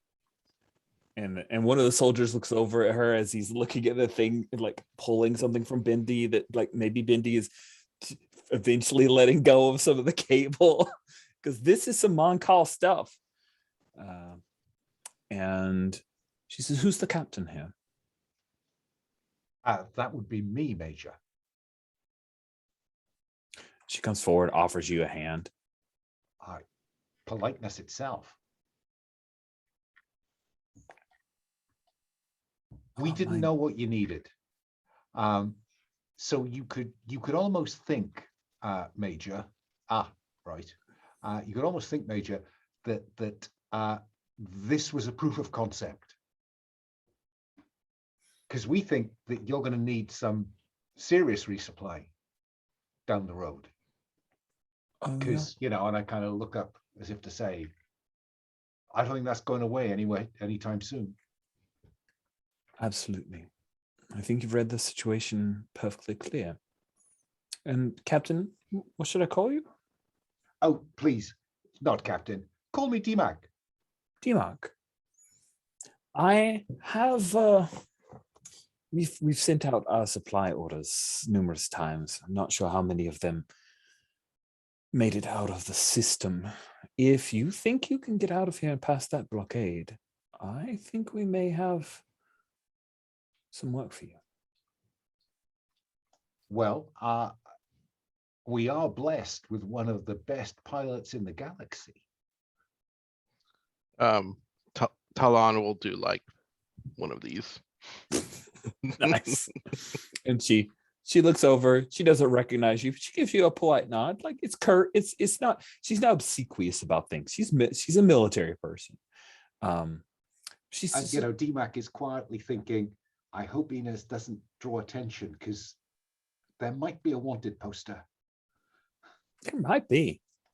It sounds like, DMAC, you're trying to get a job like right here and now, right?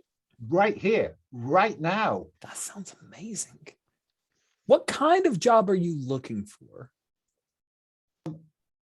I think that probably that was an introductory, very simple A to B. I think that, let me think. You name the type of job and whether you want illegal or legal work. Well, I mean, are they going to give us illegal work? You know, they're the New Republic and all that. I mean, it's illegal is all based on your point of view, of course. Oh, I see. Okay. Because I think going to retrieve something or someone and bringing it or them elsewhere sounds like fun. It does. In Zinj's, I mean, if it's illegal, it's within Zinj's empire, right? So yeah, and legal would be if we went back out to Republic space, I suppose. Absolutely. That makes sense. You know, so if we had to infiltrate an Imperial base and retrieve some kind of jamming that would allow this blockade to be broken, that would be a cool thing that Major Mothma would really want and would pay a lot for. Yeah. For instance. All right. So you're looking for a fetch, and are you looking for legal as in they're gonna you go out of Zinj's empire territory, or are you looking for illegal as in you're gonna grab it from somewhere within Zinj's empire? Oh, you know, I mean, play it like you're gonna lose it. So I mean, I think we want to get something. We want to interact with some Imperials, don't we, guys? And I think you know, it's perfect because like we're in a non-Republic ship, so in theory, it's not going to be as obvious if we grab it as it would be if it was somebody else, right? You would be the next. You would be excellent patsies. I mean, you'd be excellent agents. Cool. So you put the word out, try to land a job, name the job, and you're going for illegal work. Roll plus face, Mr. Face Man. You're so good at this. I'm just pumping you up. It's gonna be great. That's 7. That's a 7. All right. Rock on. Perfect. On a 7 to 9, choose one. You get the type of job you want, or you get the legality you want. Oh, I think the idea of this interfacing with Zinja's people is essential for reasons of narrative drama. So anything at all, therefore. Okay. Can you, just to clarify, can you call for help on Captain moves? Oh, that's true.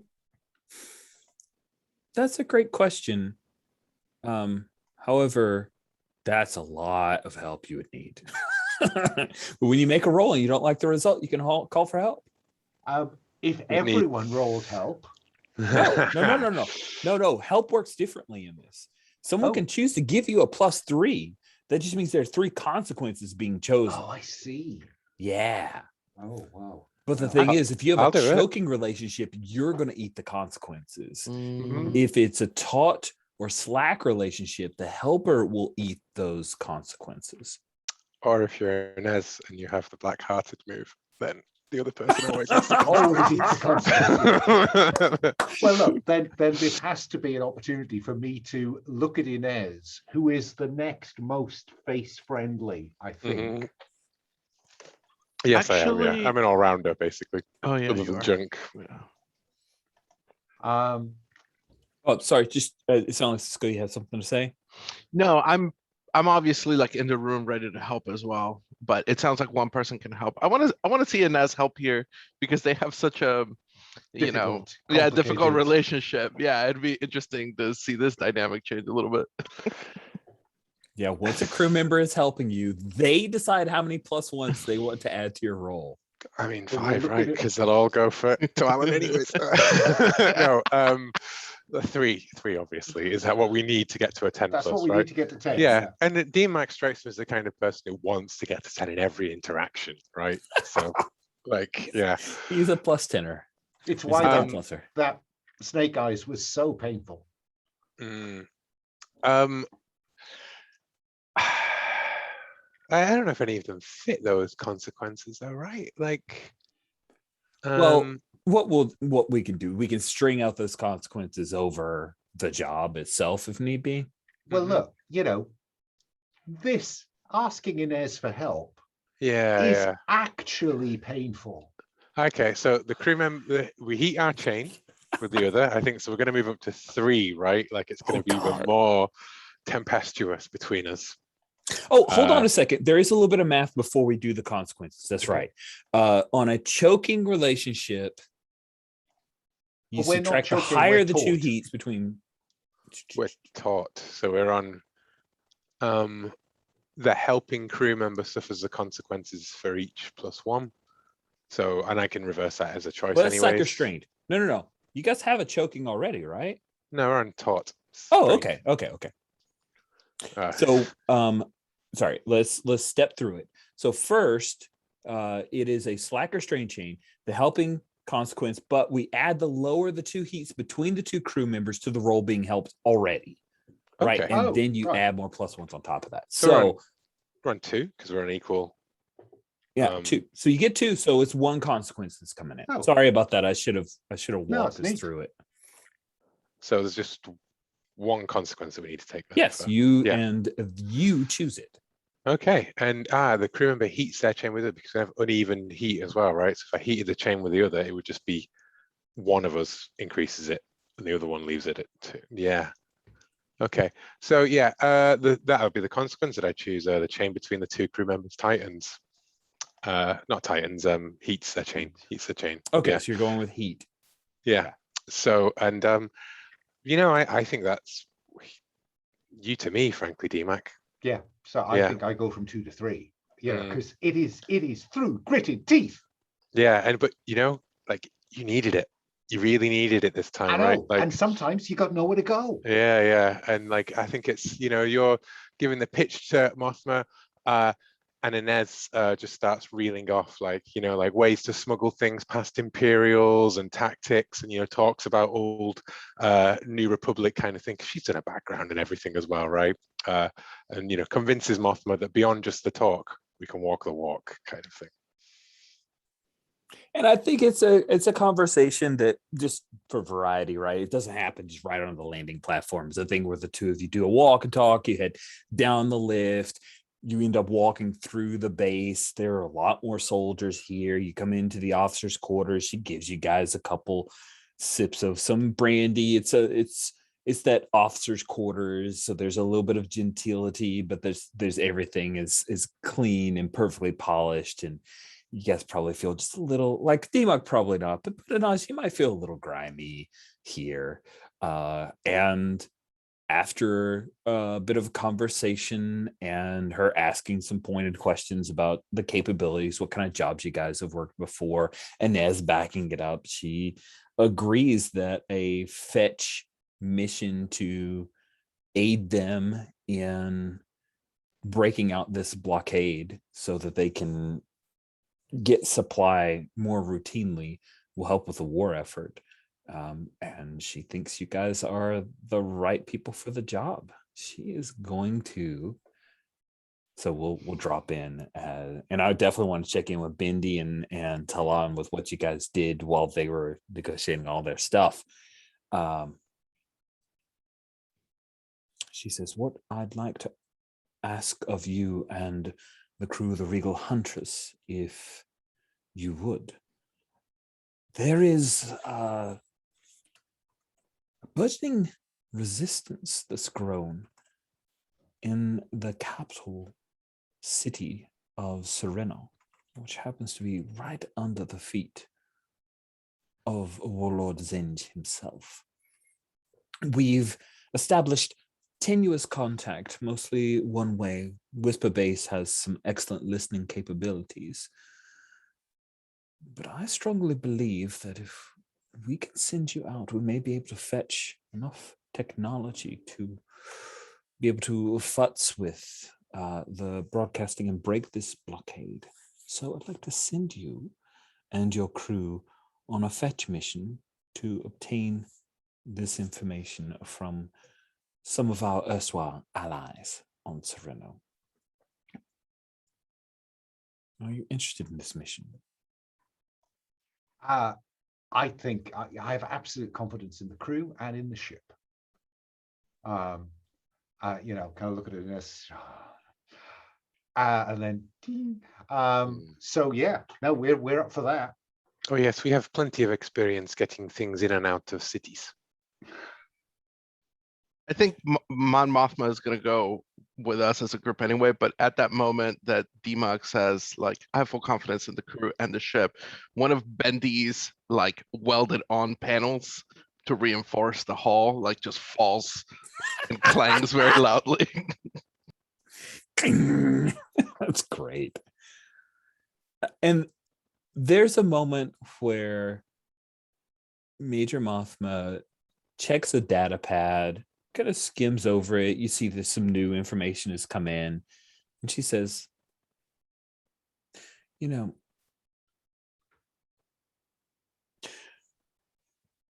person in a less desperate situation, dealing with a scrappy crew arriving out of nowhere with someone claiming to be a journalist, find themselves suspicious of what exactly they're dealing with. I had a suspicion from some of the things you were pawning off to my soldiers.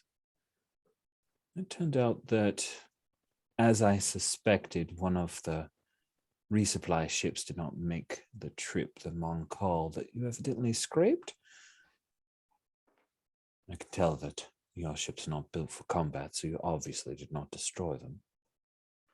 No, level of absolutely. ingenuity is likely what you'll need to be successful here. I'm glad you see it that way. And since I'm not sending you with anything vital other than information, we'll continue forward. I can supply you and also give you enough fuel to make the trip there, but unfortunately we are short of anything more. I am sure on the trip you can find what you need and purchase. Since it's a fetch, and when you arrive here, as long as you're able to do so in a reasonable amount of time, well, then can make sure that it is quite profitable for you. And does that quite profitable have a numeric value? And this is where we're going to do a little bit of math. So as we take a look at the map, let me quickly kind of screen share just so we're all on the same page for scope. So I'm going to blow this sucker up a little bit here. All right. Also looking at time. All right. You are currently, sorry. You're on Arda. She's asking you to head all the way to Sereno. I think it's fair that if that's one span, that's got to be at least 2 spans. Does that seem fair? All right, so you're going to fly 2 spans to Sereno, and you're, of course, going to have to fly 2 spans back. She's going to give you enough fuel and supplies to get there. Just hold the thing, not even like it'll be part of payment, but effectively you've got that. So 2 spans, that's effectively 2 fuel and 2 supply. But from a credit perspective, because of the size, you're paying 4 for the fuel and 2 for the supply. So that's 6 right there just to get there. Does that math all work out with everybody? Everybody understand? Because of the size of your ship, your fuel costs 2 for each 1 unit of fuel you have. So it's 2 fuel, 2 supply to get there. 2 fuel, 2 supply to get back. So you're talking about 12 is base just to break even. I think what she's offering you is effectively 50% profit. All told, you do it in a tight timeline. Tight timeline, I'm keeping that vague because, So 6, but free Profit of travel, 6. basically. Free room and board. So we step out of that, and she says, I'm authorized to offer 22,000 credits, which is just a cool Star Warsy credit value. That means 18 total creds there and back. You're getting supplied and fueled for the trip there as part of the overall. Cool. So do you accept, Captain? I think that's a very fair arrangement, and I hope that this will put us in a good position in terms of a future relationship with the New Republic, because you guys are the good guys. May the force be with you.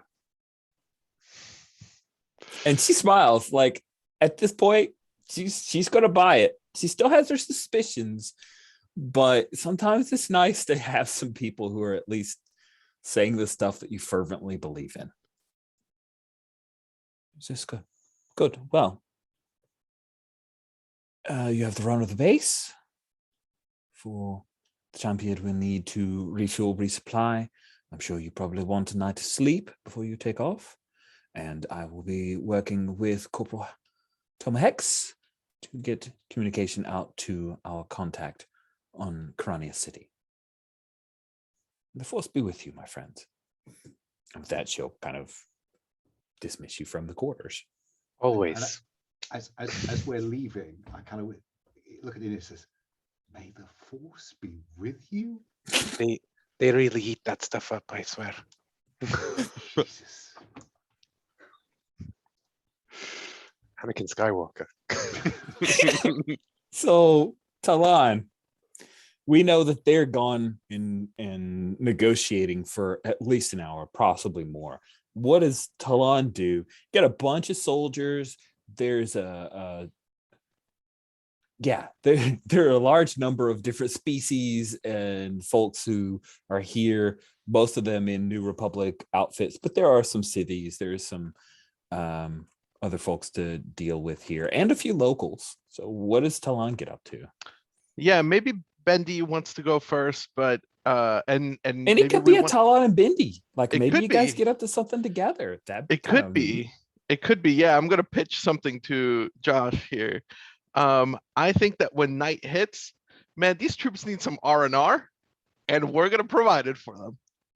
So I think Talon has like a like a little casino, like casino tables that like Bendy has hooked up, and you just like they just boop, they just fold out, you know. And I'm in my best looking wrap and my little vest and my hat, and you know, we're there to provide some entertainment. And I like the idea of Talon being the face of that operation, and Bendy making sure that the house always wins with his ability to junk things. And I made another custom move. Oh, dude, killing me. Oh, okay. First of all, let's Hey, check in. Bendy, are this you is- into the crazy casino? This is idea? your fault, Rich. Okay, I listened to your Plus One Forward episode, and I was inspired. So this is All on you, right. my man. All right. I Yeah, take the Bendy blame. Bendy is absolutely, he's setting everything up. He's welding together, you know, a little slots table, slots machine. Yeah, no, he's doing it. It'll you know, Bendy's aesthetic sense is not Talon's. So Talon is there to give decorating advice, but I think that Bendy is absolutely in on this. You know, anything for a challenge, right? Yeah, that's awesome. I think Ooh, Talon's so, aesthetic. I mean, are you building a common piece of gear here? Well, see, I think probably, as long as you think casino equipment counts as common piece of gear. I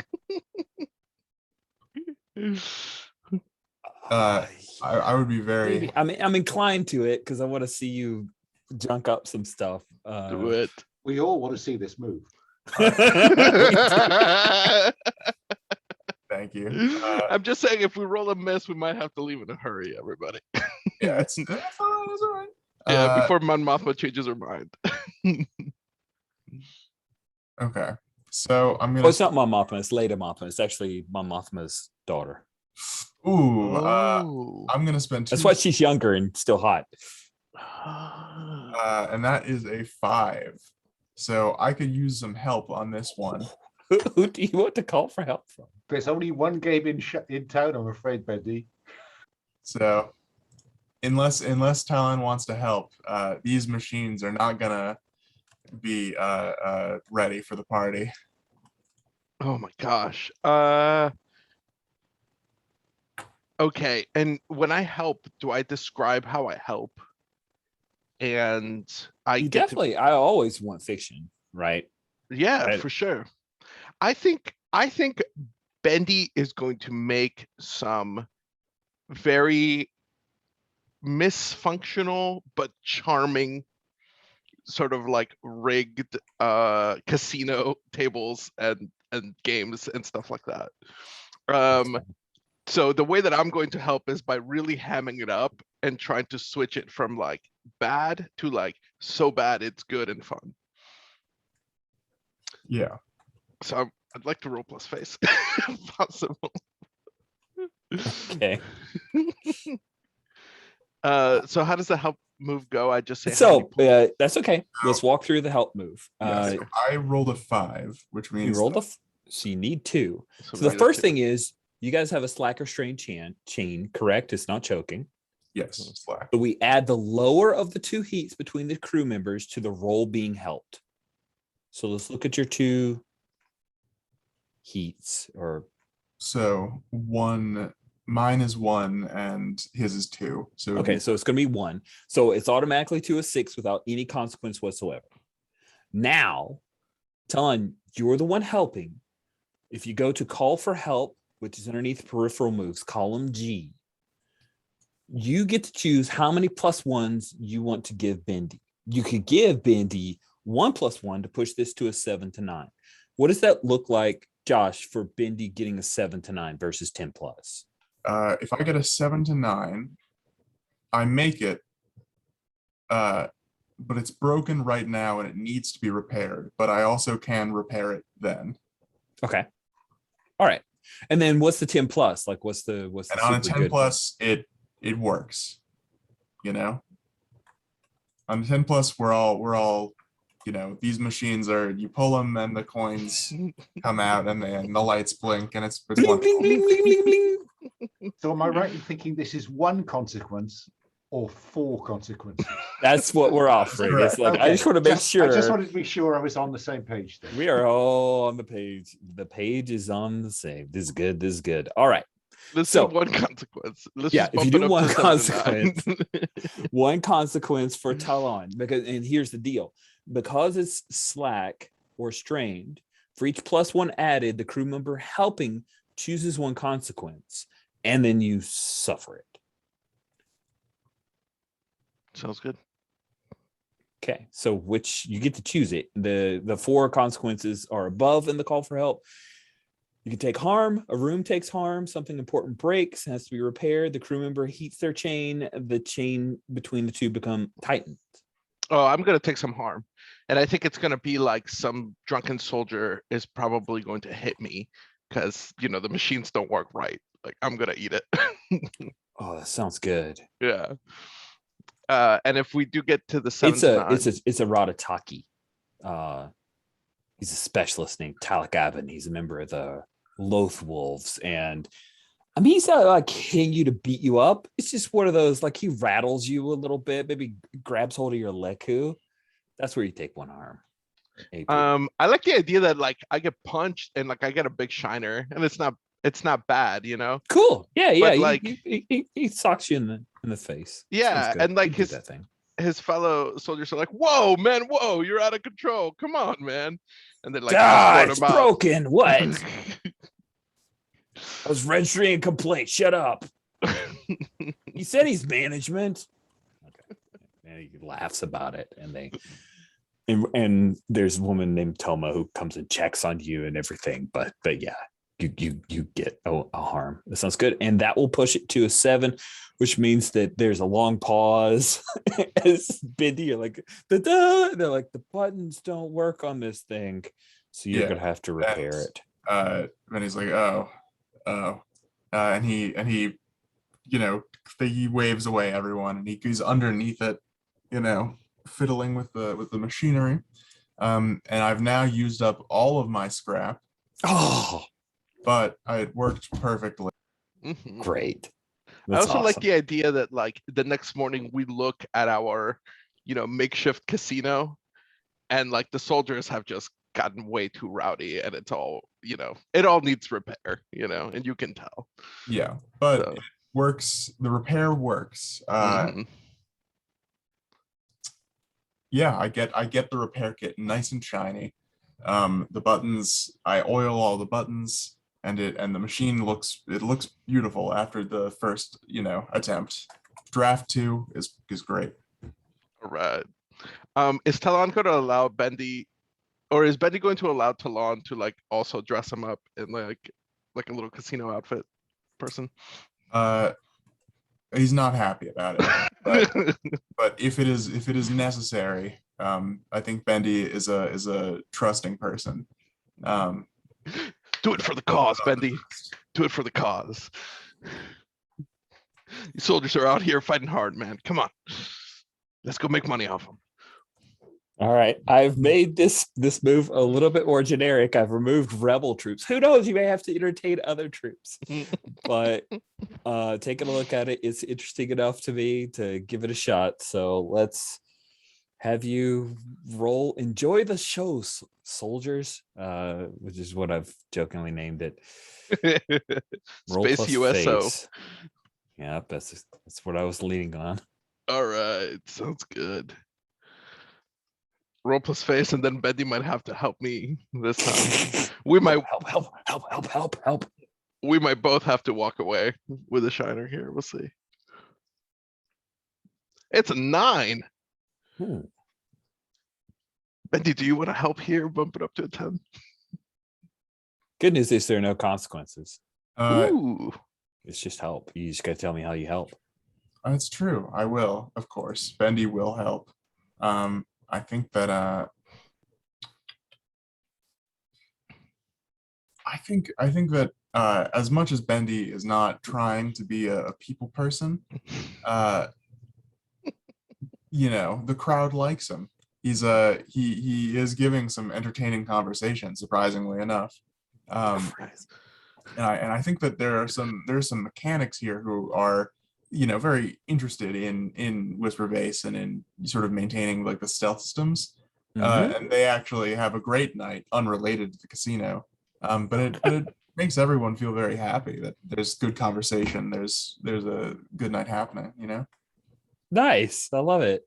Josh, I'm gonna pitch you one thing. I think late into the night we get into like the USO stand-up part of the entertainment, and like Talon just bombs, but then he hands over the mic to Bendy and someone goes, "Do the roar!"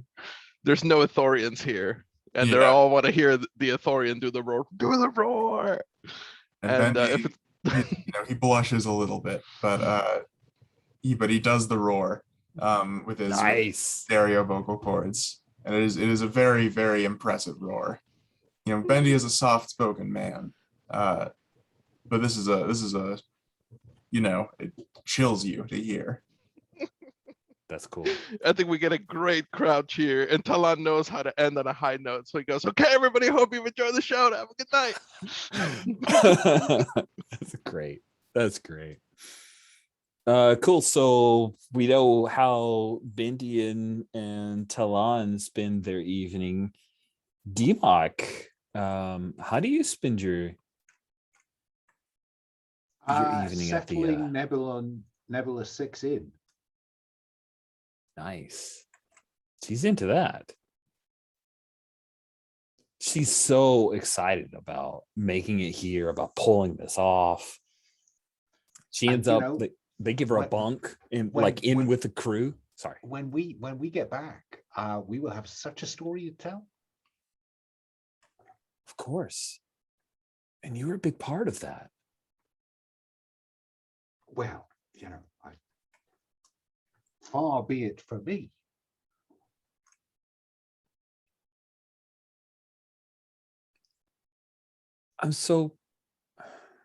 It means a lot to me that you have faith in this crazy idea.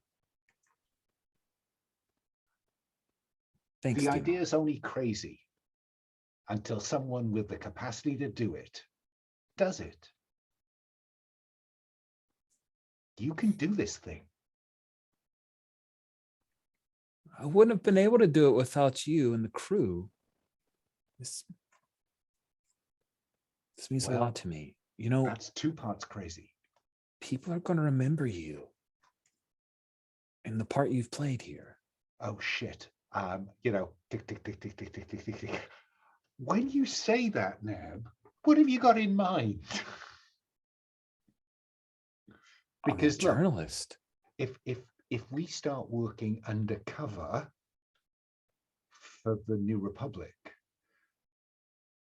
this may be one of those, you know, change the names to protect the heroes. Okay. I mean, that makes sense, but I don't even think that's a role. Like she's not dumb, right? She's not going to put you at risk. Just make sure that none of this is. I want to see you again. That's all I'm saying. Okay? And Vale. Yeah. Sounds good. What about Inez? What are you getting up to on a New Republic soldier base? Oh, I'm going to spend my contacts to find this twitchy-looking scout, a ranger, in fact, who has all the hallmarks of someone with a stim addiction of some kind, one might say. And, this is great. I'm just going to see if I can. Hail, friend. There. I was wondering, my crew, we're heading out, and well, I've noticed a lot of the med packs here are missing stim packs, and I was wondering if you might want to trade some goods for some of those med packs, those incomplete med packs that you have on your hands. My crew and I could always use some of this gear outside. Well, I don't rightly know if that's the kind of thing we ought to be doing. Get over here. Get over here. What gave me away? Oh, nothing. The twitch in his hand,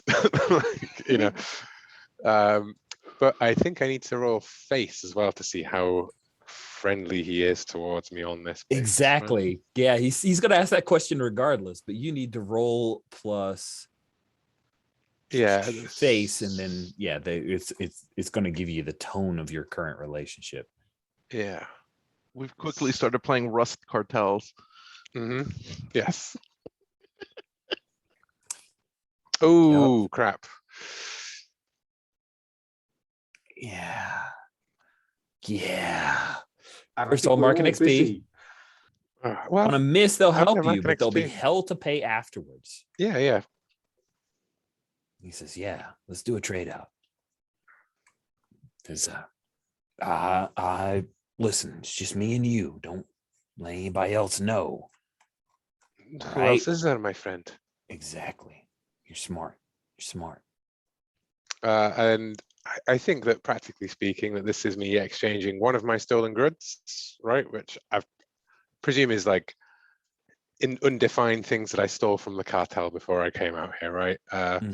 And I'm giving him one of those, and I want med packs, and I don't know however many med packs you say is worth 1 credit. Which could just be one, right? Let's say a couple, like, because there's 1 cred in this game feels like a lot, right? It's enough to fuel up a whole span. So I think a couple med packs that don't have any stems, but otherwise are fully functioning med packs. No, but they have the back to still, which is the main part. They do have, it's the main part. Yeah. Cool. So I have med packs, and oh, good. Pleasure doing business with you, Mr. Ardand, was it? You can call me Tammet. Well, damn it. Pleasure doing business with you. May the force be with you always, she says as she goes down the corridor. I think Tammet just does the All right, cool. So there'll be hell to pay afterwards. Well, we have to come back, don't we? We do. So, and that's when I'm just putting a pin in it. Like, there's going to be hell to pay afterwards, which is when you guys come back. There's going to be some hell to pay, and it's going to be Inez's fault. You, the players, will know that, but Inez will never cop to it. So just you guys, you players, just so you know. Sweet. Now, Talon, do you want to use that other hold to kind of get off the planet without, as your getaway driver? Absolutely, yeah. And then can I make the choices from our enjoy the show soldier move? Oh yeah. Sorry. Yeah. Yeah. And I let's do want that. to add, if it's okay with you, you don't raise any suspicion as one of our choices, because I want to leave it open that maybe we do. I still want to make the move dangerous, right? It's a dangerous galaxy out there. Seems like offensive. Okay, cool. So Josh, I'll pick 2, you pick 1. Does that sound good to you? Yeah, totally. Cool. I want to hear some rumors that the rebellion does not want us to hear. Oof, man, what is that going to be about? I don't know. And then I want us to make a friend. Cool. All right. So if you don't mind, I'd love to have a little time to think over this rumor, if that's okay. Maybe I give it to you at the beginning of next session. Absolutely. Otherwise, it's going to be a rush rumor, and it'll probably be okay. But I You know think what they say about rush streamers. How does it sound if you end up buddying up with another member of the Loath Wolves? The Loath Wolves is this specialist team in the base. The heavy is Talak Aben, who punched you in the eye and maybe wrestled with Bendy. So one of the other members of the crew of that team I kind checks of like in the on you guys idea. and kind of ends up liking you.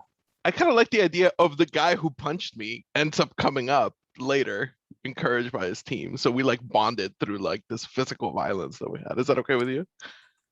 It's okay with me. Is it okay with you, Josh, on that you've buddied up with Talak Aben, specialist Talak Aben? Of course. Yeah, cool. So that's your friend, and I've got a rumor that I owe you, and you got a third one. Are you choosing the don't raise suspicions or? No. Yeah. I think Good this job, was Josh. an incredibly suspicious visit. I think that we net some profits. I think that we had a successful night at the casino. Cool. I like it. We even get a scene with like Talon with a big Bantha maybe steak. bantha steak, thank you, on his eye, and then like with a bunch of money on the space chess table, and we're just relaxing. Cool. Mark, 1 credit or 1 scrap if Bendy would rather just take it and scrap for each of you. Take Cool. it as scrap. Yeah. All right. Then I'm also going to break down those casino machines. So that's plus my junk. okay, so you get your junk back. That was successful, which means that I get their value in scrap back. Bendy, you go. no, Bendy, we could do this again. Bendy, you're killing me, man. You're just gonna have to rebuild it again. I think yeah, when Talon wakes up, he's passed out, a little bit hungover, the steak's on his eye, money's around him. Bendy is already disassembling the machines, and Talon yells at him for a little bit when he realizes what's happening. So I end this with 3 credits. Awesome. Worth of scrap. Awesome. Talon's gonna walk away going like, I should have never made him wear the hat. He hated that hat. It's really your own fault. You have only yourself to blame. Sweet.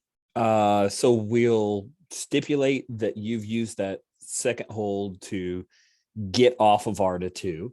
But I've got a rumor that I owe you guys.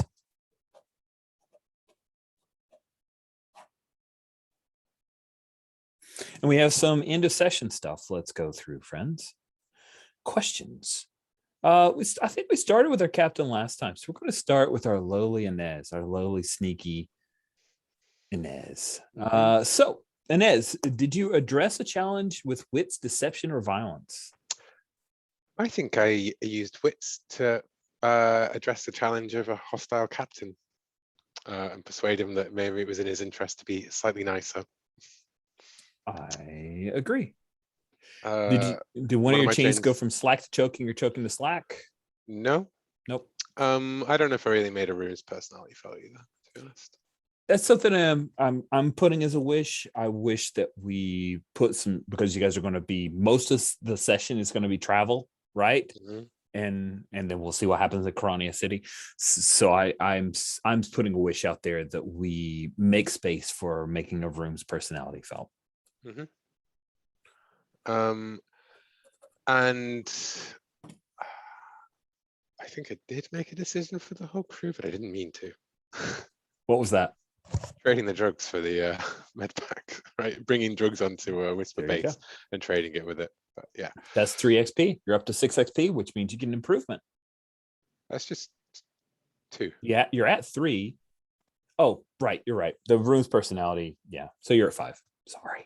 No worries. Bendy. Bendo, Tooth and Bendo. Did you address the challenge with wit's creativity or by making something? Yes, I did. I made several things. You did. You got to be the bendy builder a lot. Now that made me happy. Chains, none of your chains we didn't have any chains like loosener. So yeah. And the room's personality, I don't think we gave you opportunity to do that. So did you make a decision for the whole crew with or without their input?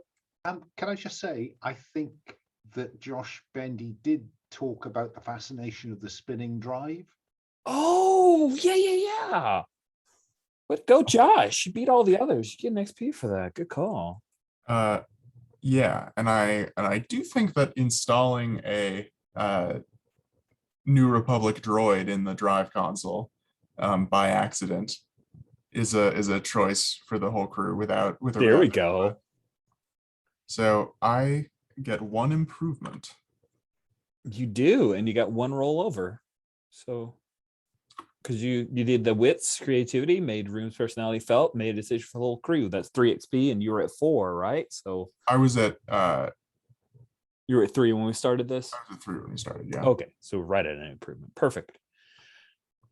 All right, Twillick friend, did you address the challenge with daring, talent, or wits? Wits for sure. None of your chains went from slack to choking or choking to slack. I think you're the helm stuff. I did make space for that. I feel like we know a lot more about the room's personality for the helm. So for sure. Did you make a decision for the whole crew with or without their input?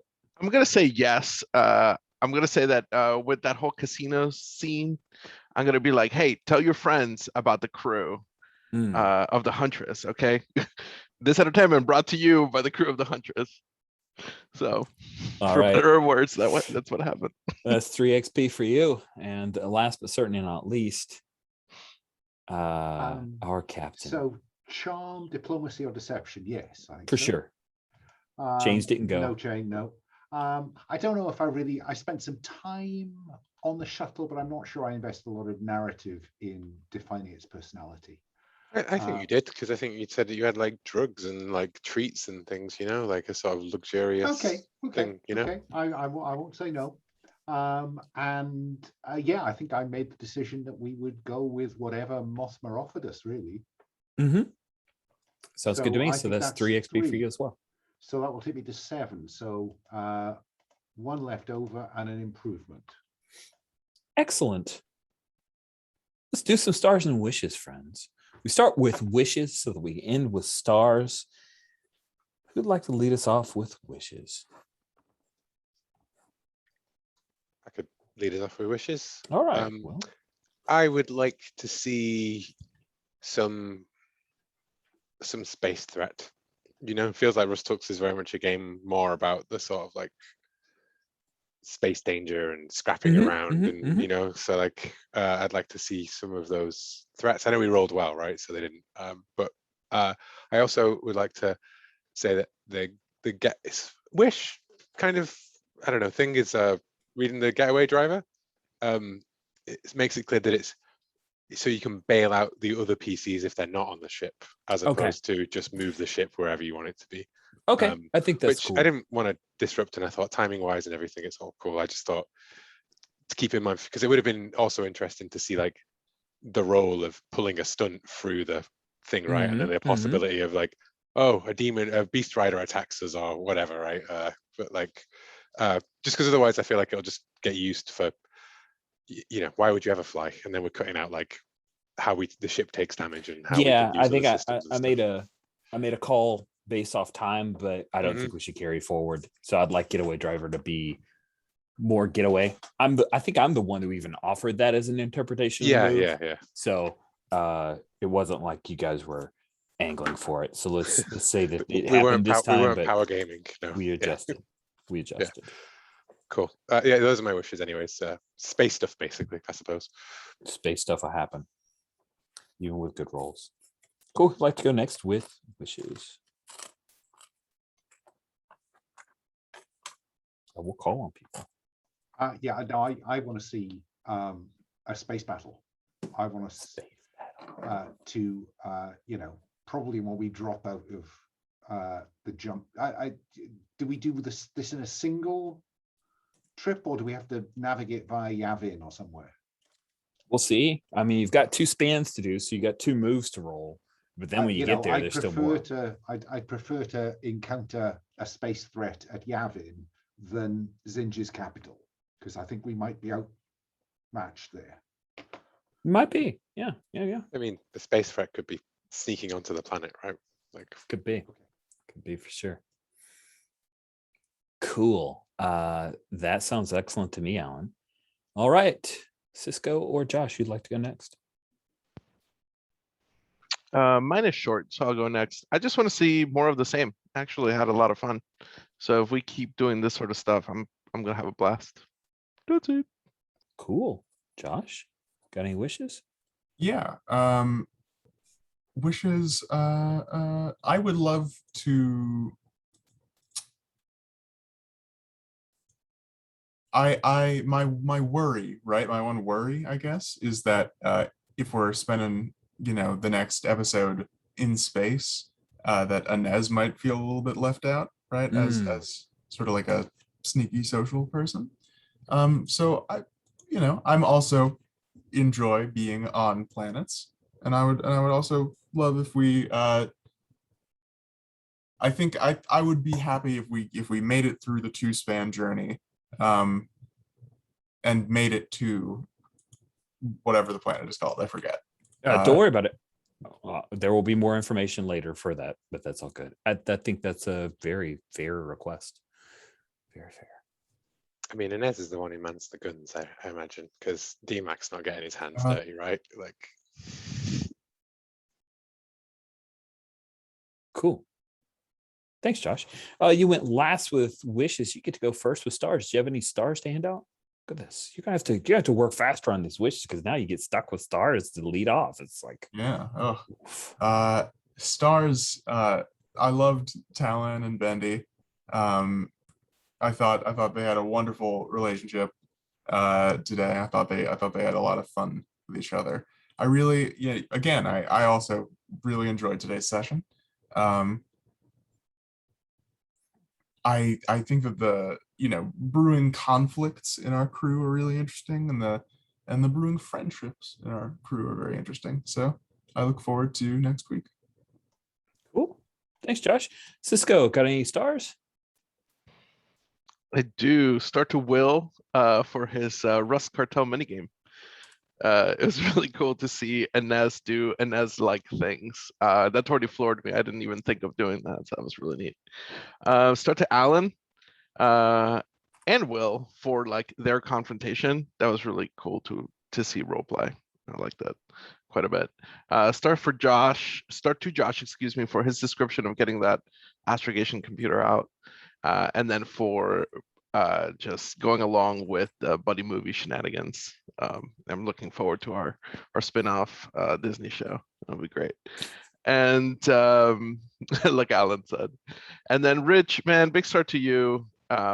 Always like on it with just bouncing at everything we throw at you. I'm still floored by that. And love the voice filters. And then thank you so much for going along with my custom move tomfoolery. I really appreciate that. So It was fun. It was fun. Cool. Thank you, Cisco. Alan, got any stars? Yeah, no, I'd like to offer a start at Cisco for the we will have a custom move every session to create an entirely separate Talon game. Rust Hulk's bracket, the Talon variety. So that's good. I like the bendy fascination with the engine. It's just lovely. And yeah, I was pleased to see Inez doing something illegal. That was cool. It was cool.